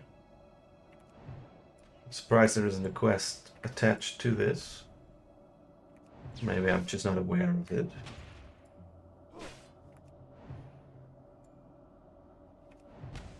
Where are we, anyway, on the map?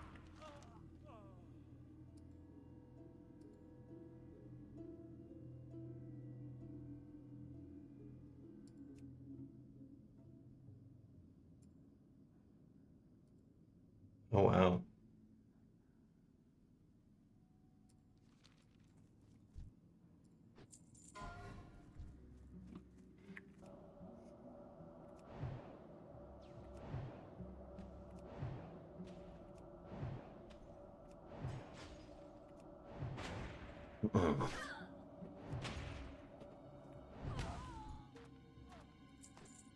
Okay.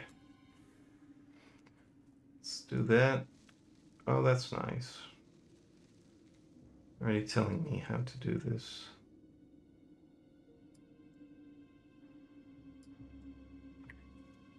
Hell. Didn't see a loot thingy. There we go. Alright. It's not ready yet. Let's go to Brill. And then I'll probably ding to level 7, which is a great moment to stop. And then, like, if there's a quest for Undercity, of course, we'll go to Undercity. That's a nice way to really end the stream. This ain't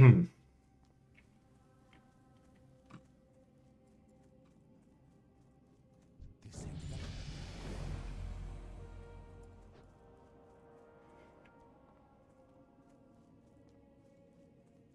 44 minutes. Okay. Speak quickly. Nice.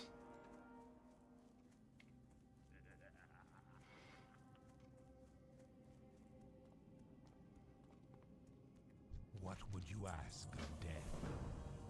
Jesus. Doomweed. Nice. That just sounds like a stoner metal band. Intriguing.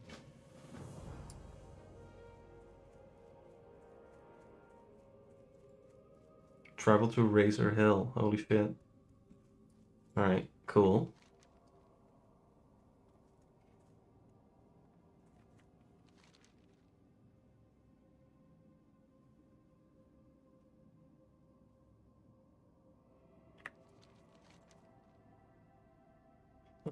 Alright.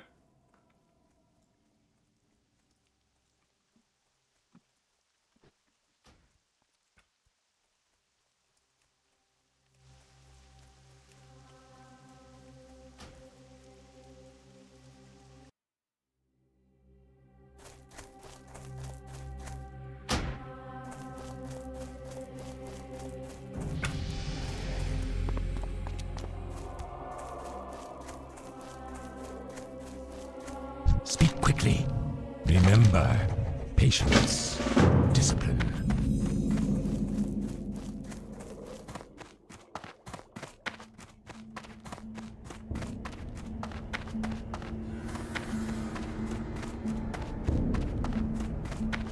I am forsaken.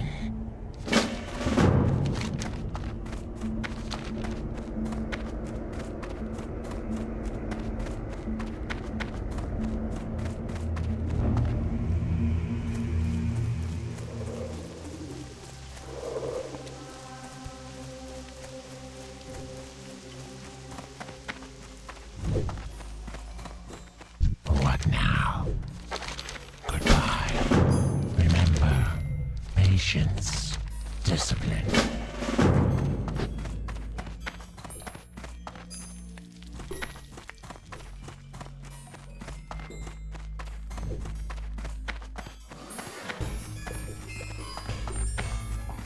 And you are.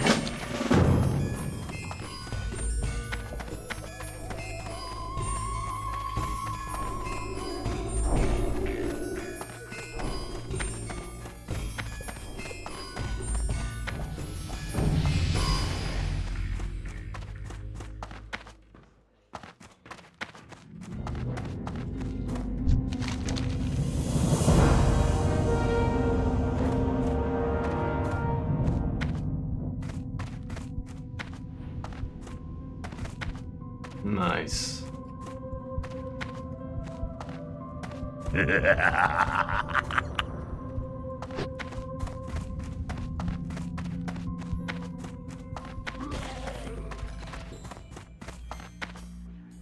What is it? Standard trash. What do you require? Buy milk.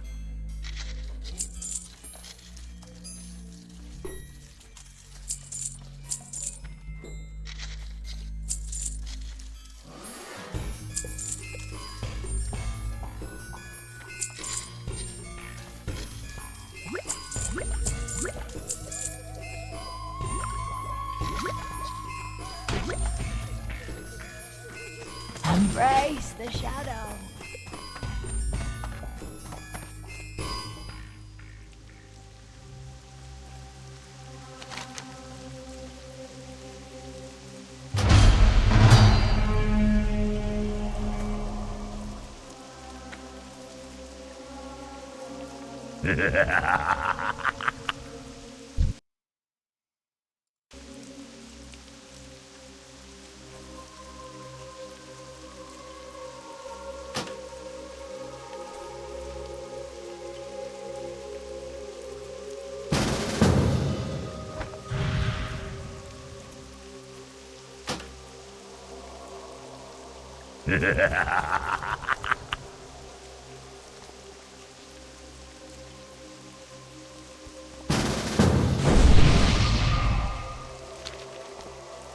Just a duel. Alright.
Man, he definitely won.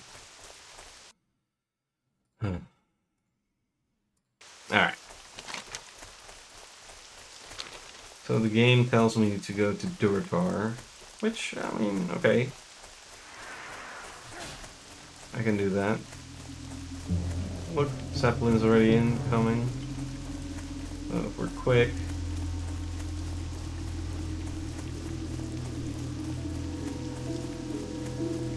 Might make it if we're quick.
Alright.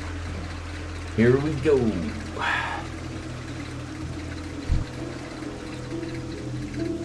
I don't know why I have to go to Durotar or to Durotar. We'll see.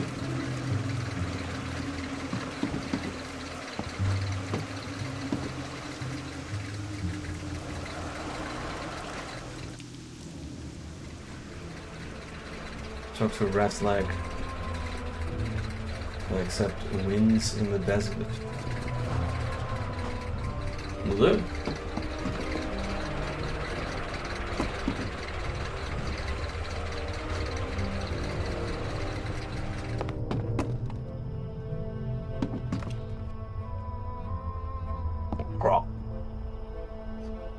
Loktar Ogar.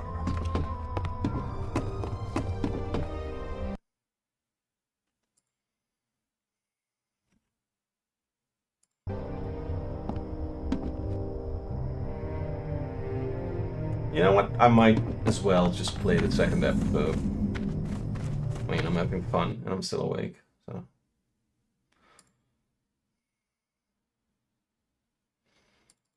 The height of humanity did. Because I thought it was that not what caused the... Oh god, what's it called? Old Night? Like, you know when... Because before the Emperor and, like, rises, like, and the creation of the Imperium, there was, like, the advanced human empire, where they were at, like, the peak of all science. Everything was great from them. And then, like, Old Night kicked off, which was, like, the massive series of warp storms, which, like, isolated all the planets from each other. Was it not Slanesh's birth that created that? No, I don't think so, because there was the there's two big like rifts in the galaxy. There's the Eye of Terror, which is the one that came from Slanesh's birth, and then there's like the other one. Damn it, I don't remember the name of it, but yeah, it's like the the one that created Thingy Secundus. Well, yeah, that was the one that which splits like the Imperium of Man in two. Yeah, that was the one that was like the big one during the Dark Age between like Horus Heresy. Like that's the one I think. No, so it's old night or the Age of Strife is like the period where human peak collapses, and that was okay. So I think looking at it, I think that happened slightly after the birth of Slaanesh. So I'm sure there must. God, how long did Old Night last for? Yeah, I need to get the fall of the I need to get a 40k. 30th. I need to get a 40k timeline up to see when all this shit happened. ChatGPT. I know I'm not going to ask Chat GPT.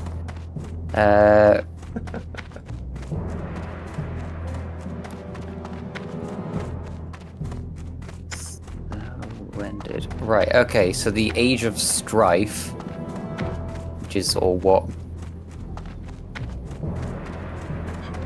I mean, it also doesn't help that GW keeps changing and retconning its lore like every time a new book comes out.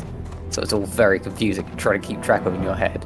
Right, so apparently the Age of Strife, so the Age of Technology, which is like when humans were at their peak, lasted from the 14th millennium to the 24th millennium. Okay. Then the Age of Strife kicked in, caused by a massive warp storm, which was a prelude to the sort of birth of Slaanesh, like their final like appearance, it looks like, which happened around 29th millennium. 30th millennium, Emperor, or leading up to the 30th millennium, the Emperor's Great Crusade begin. Just after the 30th millennium, for like 100 years, the Horus Heresy kicks off. So from like 31000 is when the Emperor is now on the Golden Throne, and the Empire is now trying to recover from the massive civil war within itself.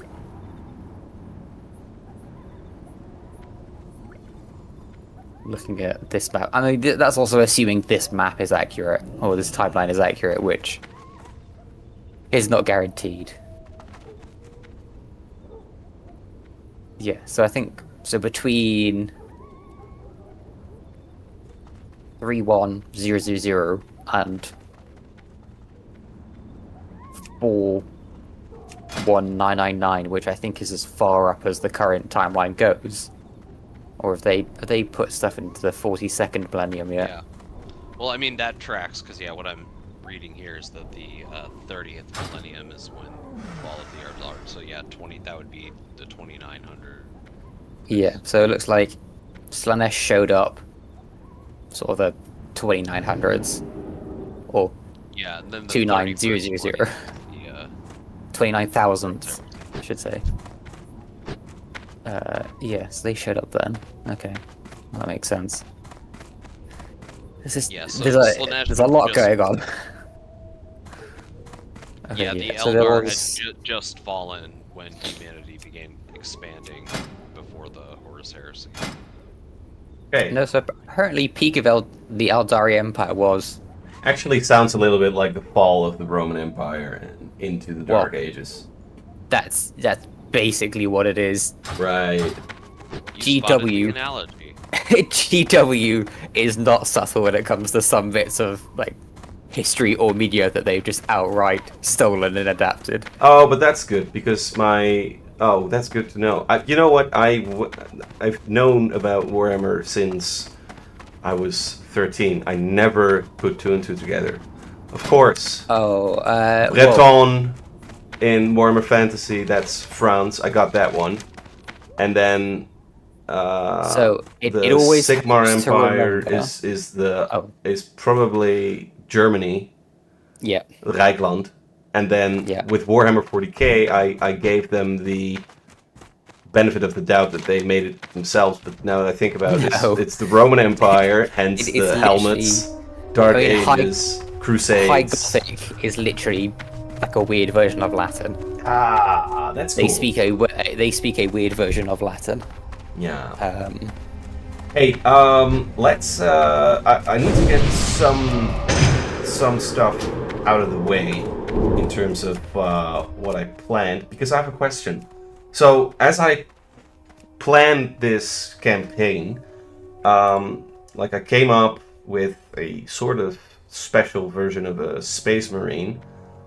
However, it does need to fit in with the class fantasy that you guys have. So, you two in particular, like I can remember Trapo saying something along the lines of having a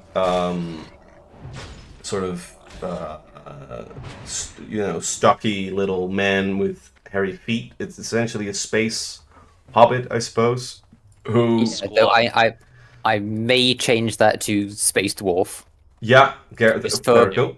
just for mechanical reasons. Just because halflings get very little HP, Yeah, no, and I don't want to just instantly die. as you do, of course. And feel free to combine that. Be a Votan. Be a Votan. Yeah. Yeah, So what? cool. It could be a squat, old school squat, with their power trikes. Only thing I wanted to know there, Trapo, was you do sort of play into that power fantasy that the space dwarf gets into the power armor suit. Yes. Alright, cool, very good. I am planning on when I get to, I think it's 5th level in whichever one of the subclasses I was looking at, it does get power armor proficiency.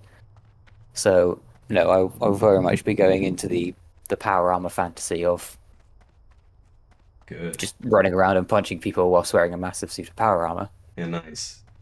And for Darth, you are going for I think a fever dream between Ghost in the Shell and Metal Gear Solid. Good description.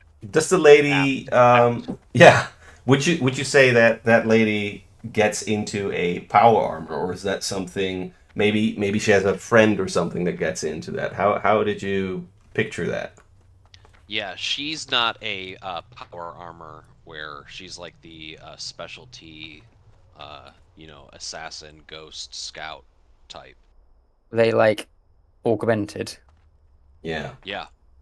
They're like the super. I think I'm gonna go android. I'm gonna have it like as a That makes backstory of they were originally a human, and recruited for like the the assassinorum, and come from a well-respected noble family, and then their family fell while they were in service, and because of their association with their family, it's like, hey, your father was accused of crimes against the the empire, so we're gonna take you and do stuff to you, and doing experimentation, and eventually doing weird shit, and cramming her soul into an artificial synthetic body, and her story arc that I want to deal with is her dealing with her new been stripped of her humanity by force, and escaped from that, and is trying to find new purpose. That absolutely fits in. I can see how this would fit in. I'll tell you later how I picture your own backstory to be sort of modularly fitted into what I've prepared. And I kind of want to see it. I feel it as the start of the story. We're going to this funeral. She just escaped from captivity, and is this is the one desperate thread that she's trying to latch onto and figure out where to go from here. She's currently on the run. Her last thing is she's fleeing actively from captivity and experimentation. Well, depending on what our GM thinks of the idea, you could always have, what if Space Viking Man was the one that rescued you, and they died because of it?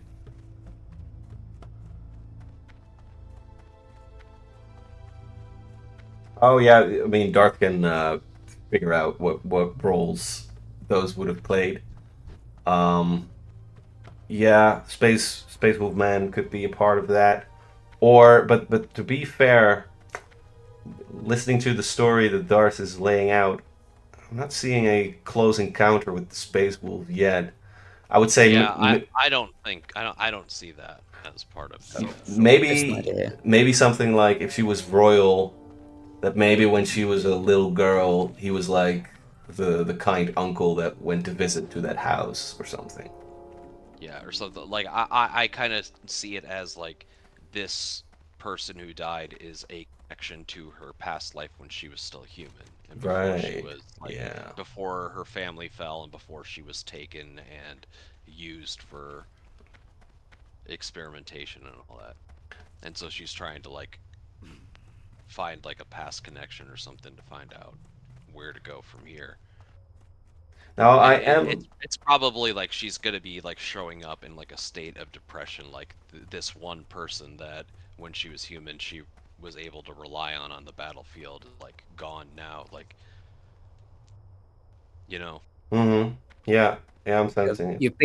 You're a Necron that's just realised what happened to them during biotransference.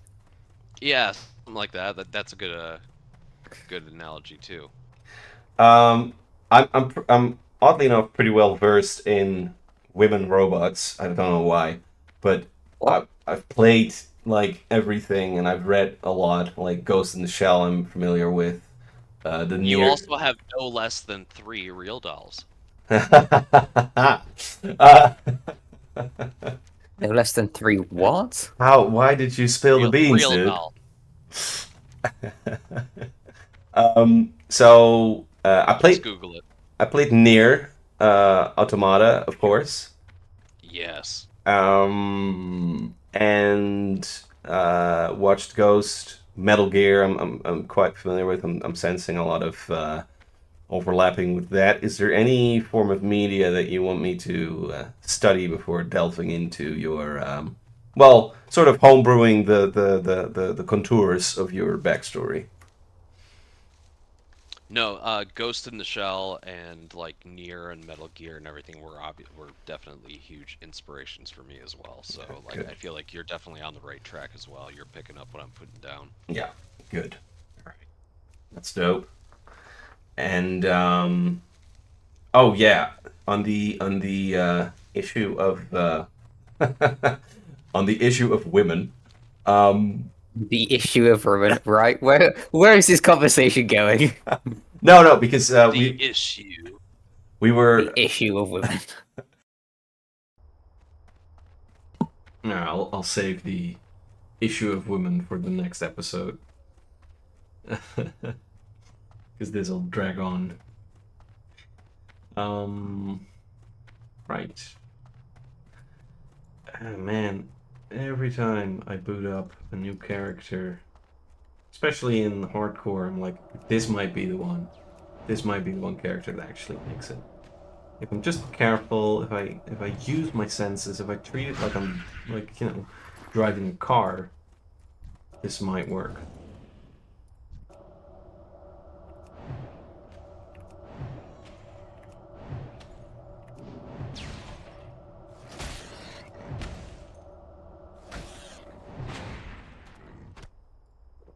Have a milk. Well, that goes quite quickly. Oh, it's Earthroot. I can't do that yet.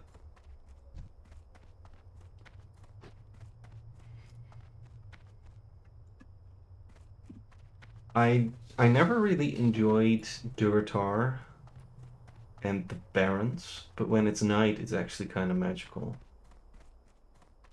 Right? Essentially, I'm just booting up a new game, as far as I'm concerned. With siding with the Horde, definitely, man.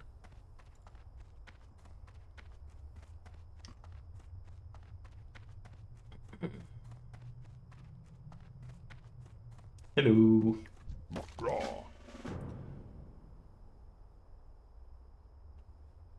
He patrols.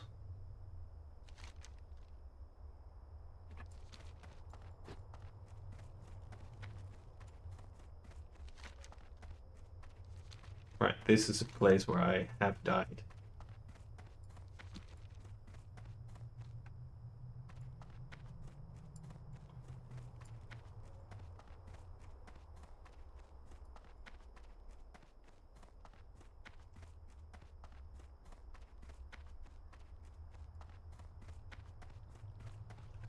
Also, I'm not seeing the guy. Oh, there he is.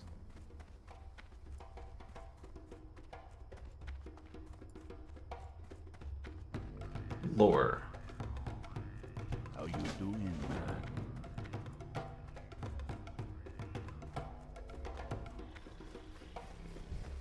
Talk to me.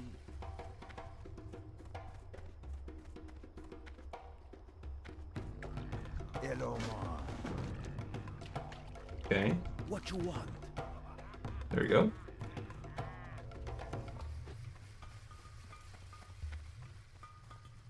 Man, this is heaven, isn't it? Just chicks dancing, people just chilling.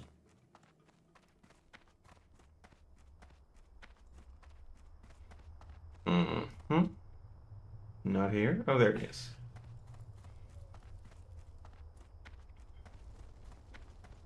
Hello, man. Talk to me.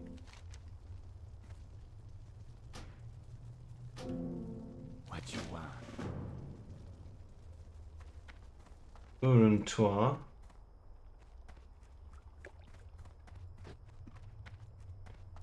You come get the voodoo.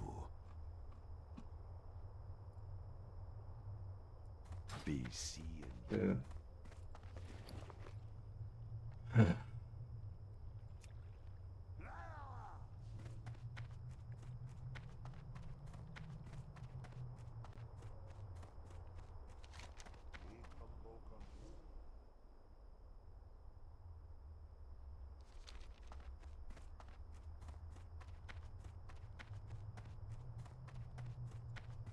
Rolus and Mercurus. They're gonna get it.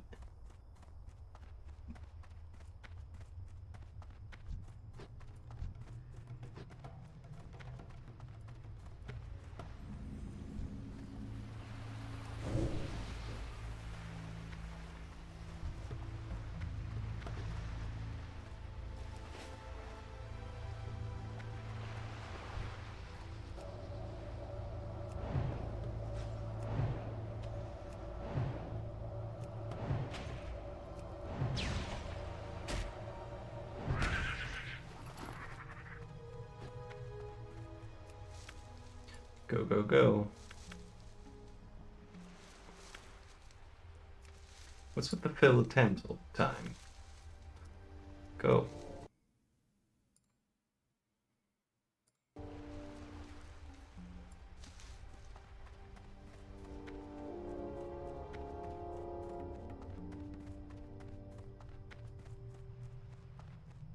Well, let's leave the Colgar dudes for later.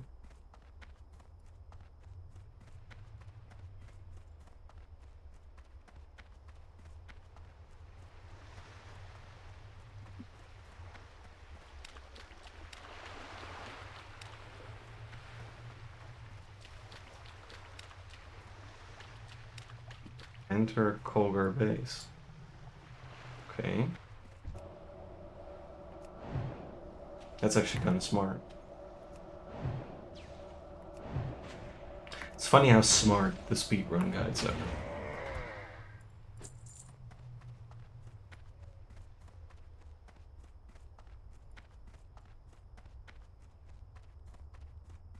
Alright, I died here once, so I have to be careful. Alright, we're going full focus mode. Too far away.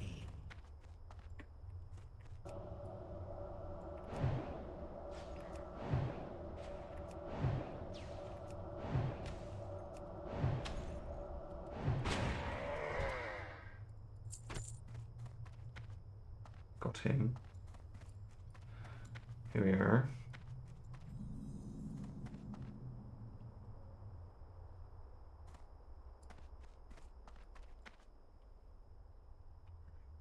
Have to be careful. You first.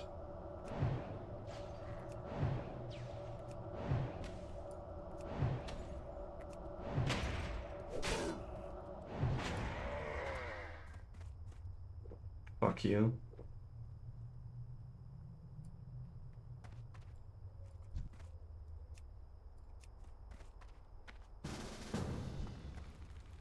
I need to get closer.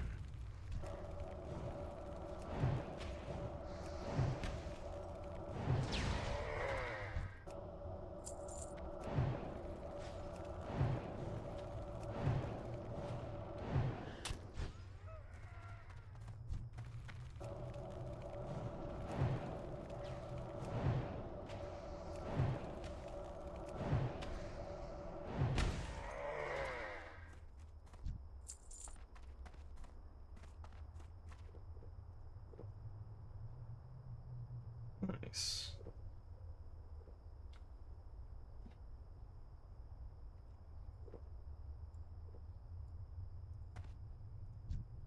I'm out of range.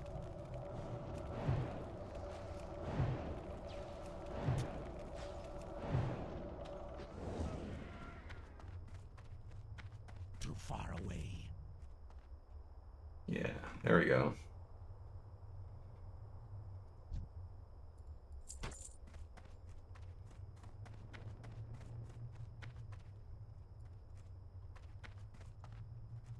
Burn the attack plan on the ground. Okay. This dude. This dude.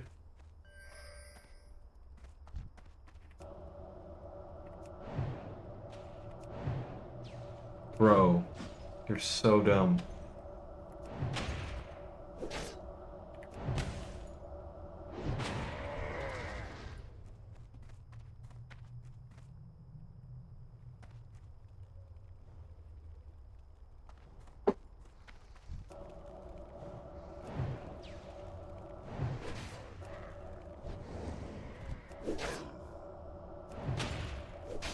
Jeez. First.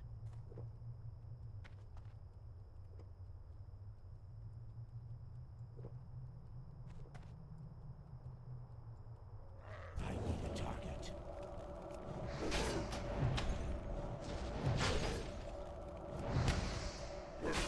Okay.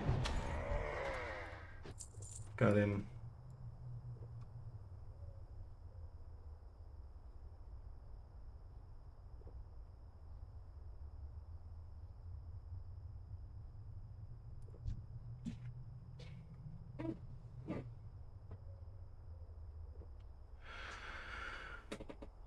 Ah.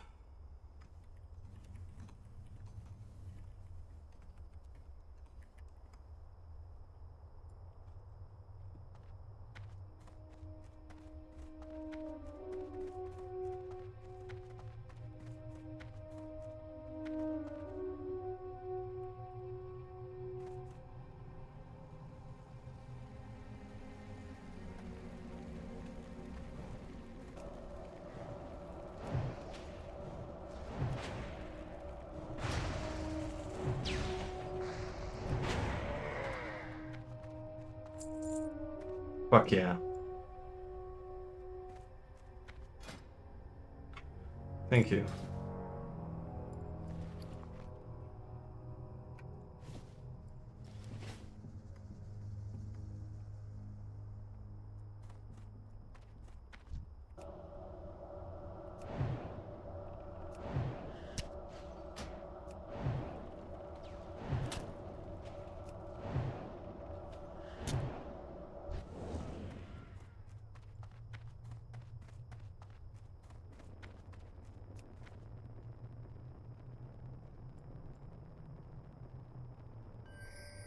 Did it.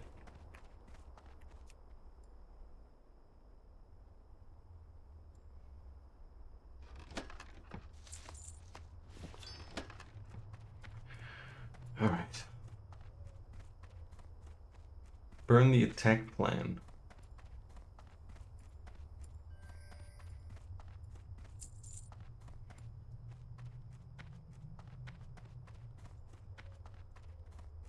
Never done this quest. It's actually a really interesting quest.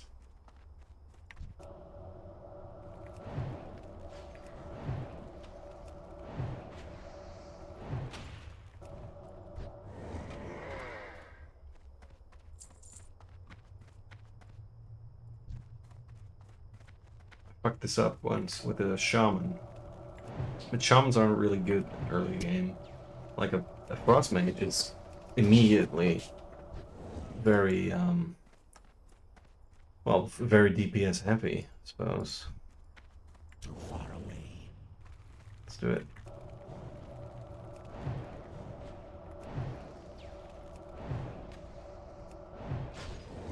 Got in.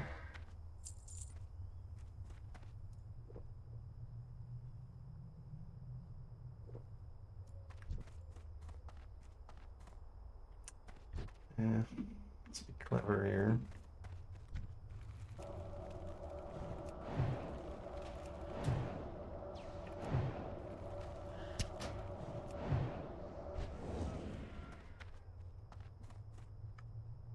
You're not going frost.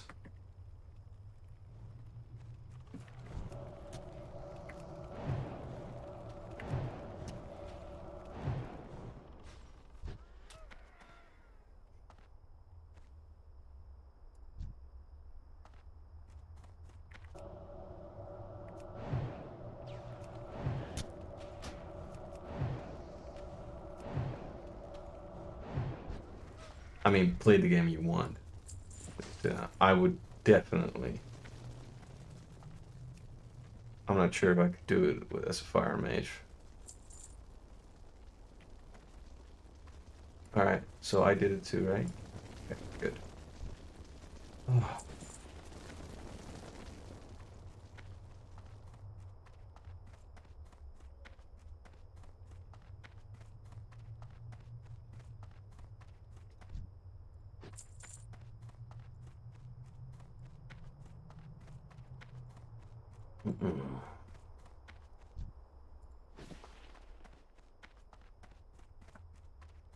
Kind of skipped out on the loot on these guys. But...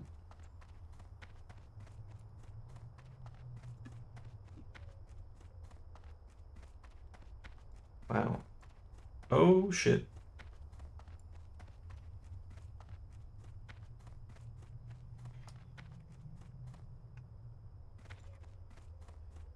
All right, sir.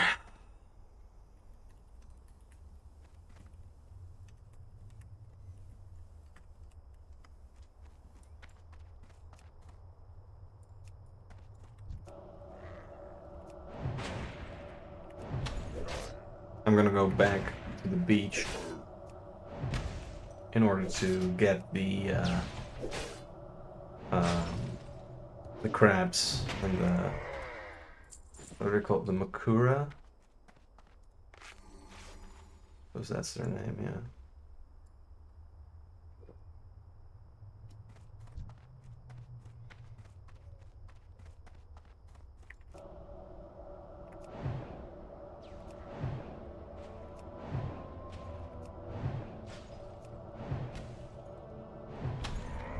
Got him.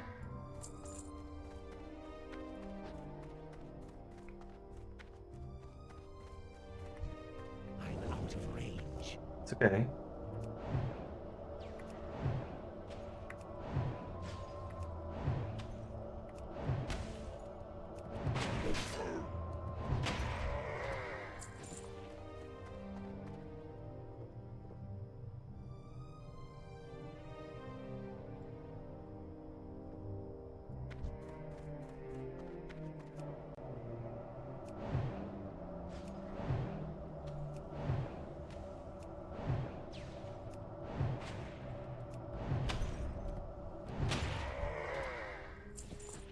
Okay.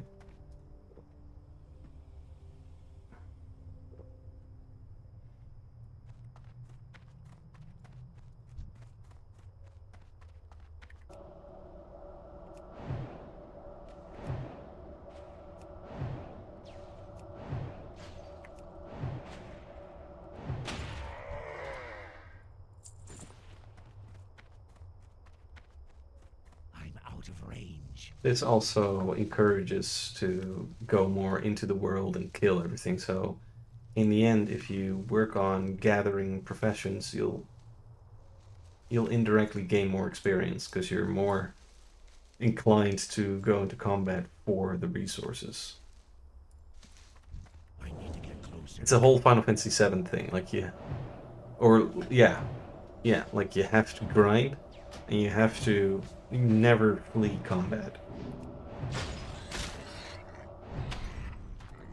I always have these wisdoms early game, so yeah. Root I have to learn.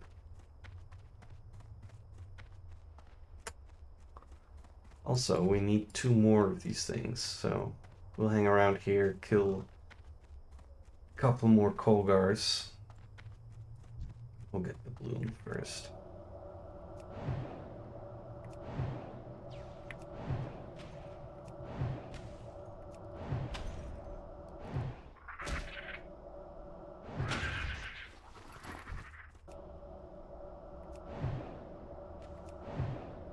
Shit, I should not have done that. Ooh. Alright, I got 2. Actually have mana for 2 targets. That's good to know.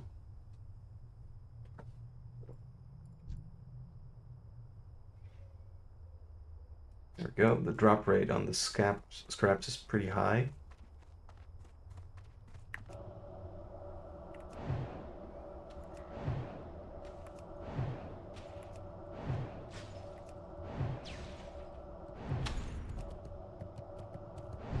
Gotcha.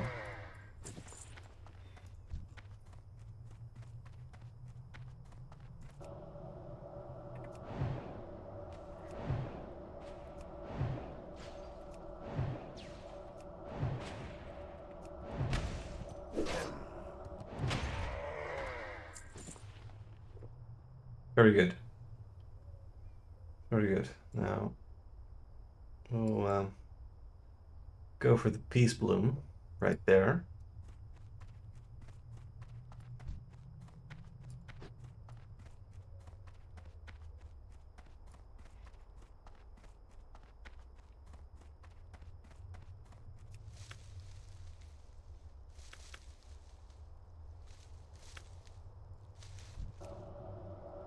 Attack you.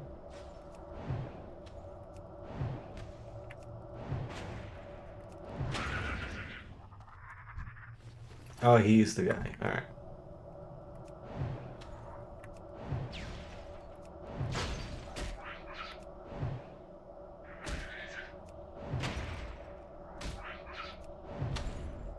You resist. Didn't think so, buddy.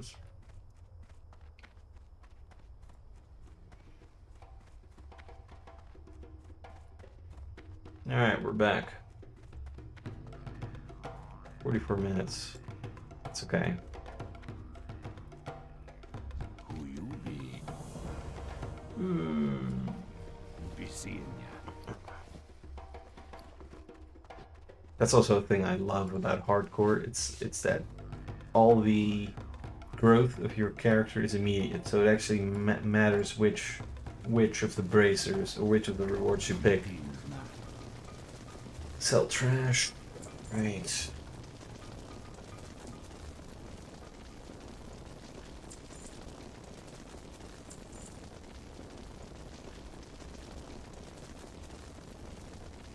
Yeah.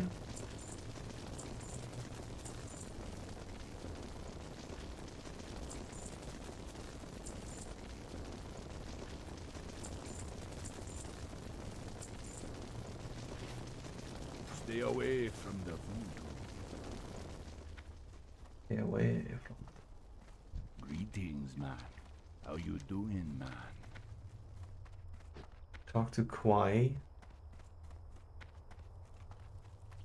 Oh, there she is. Buy refreshing spring water from her.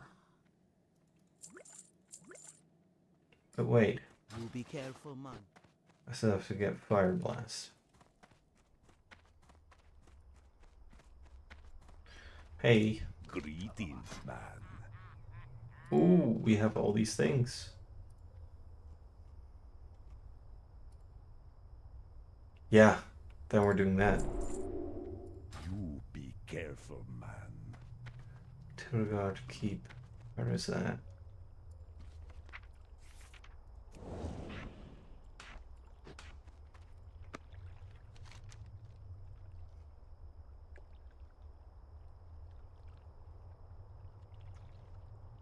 Right.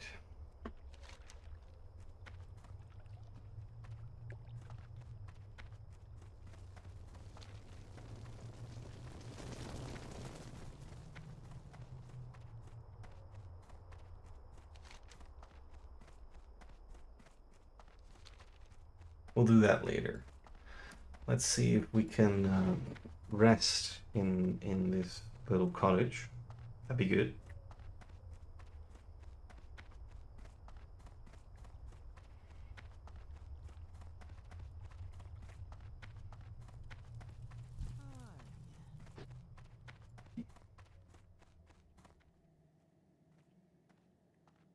No, this is not a resting area.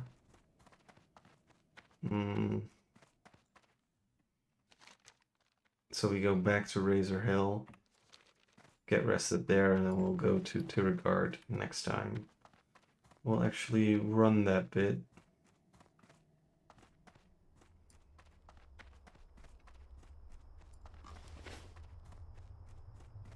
Gather some materials. Gain professions in Razor Hill.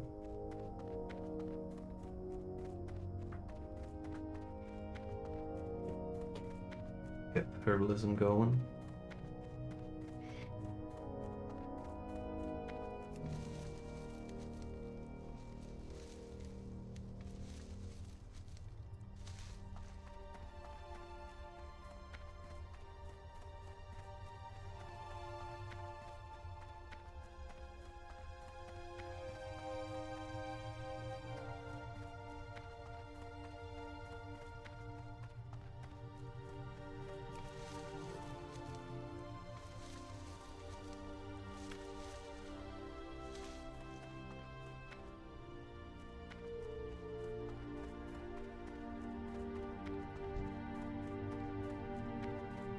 Okay. Get you then. There you go.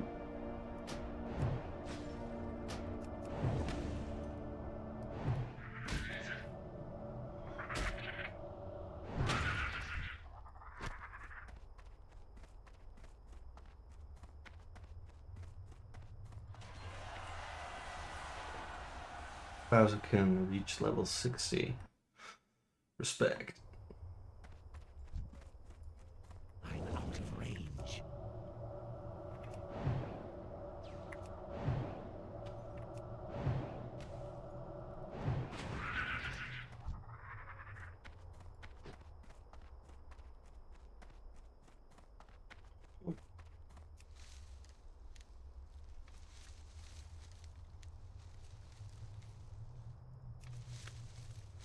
Hey, I can do Earthroot now. I couldn't before. That's interesting.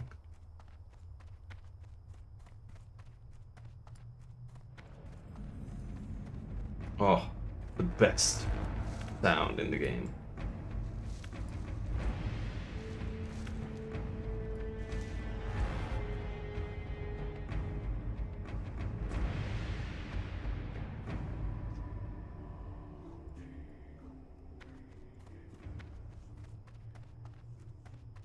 I bought the game based on that soundtrack, by the way. It's like, oh, this is mysterious.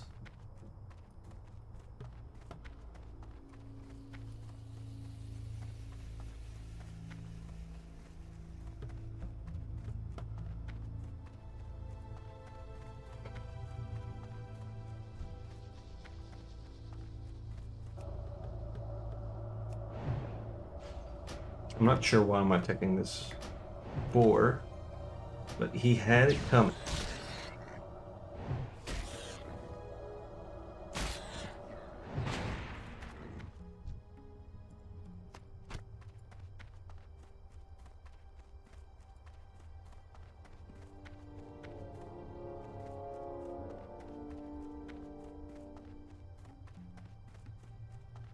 Yeah, no, we're gonna call it a night.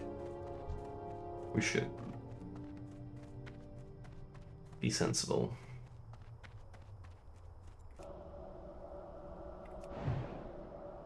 Too far away.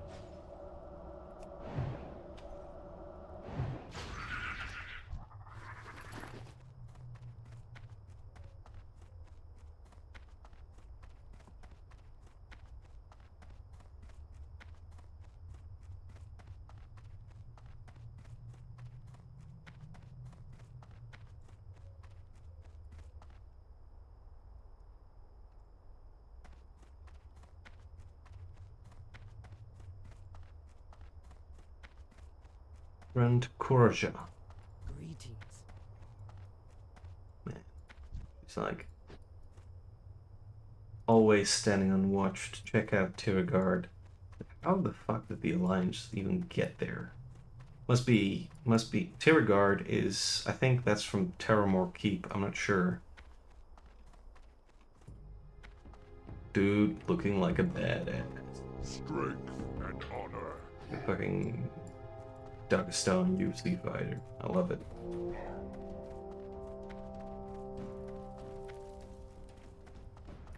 Zug zug.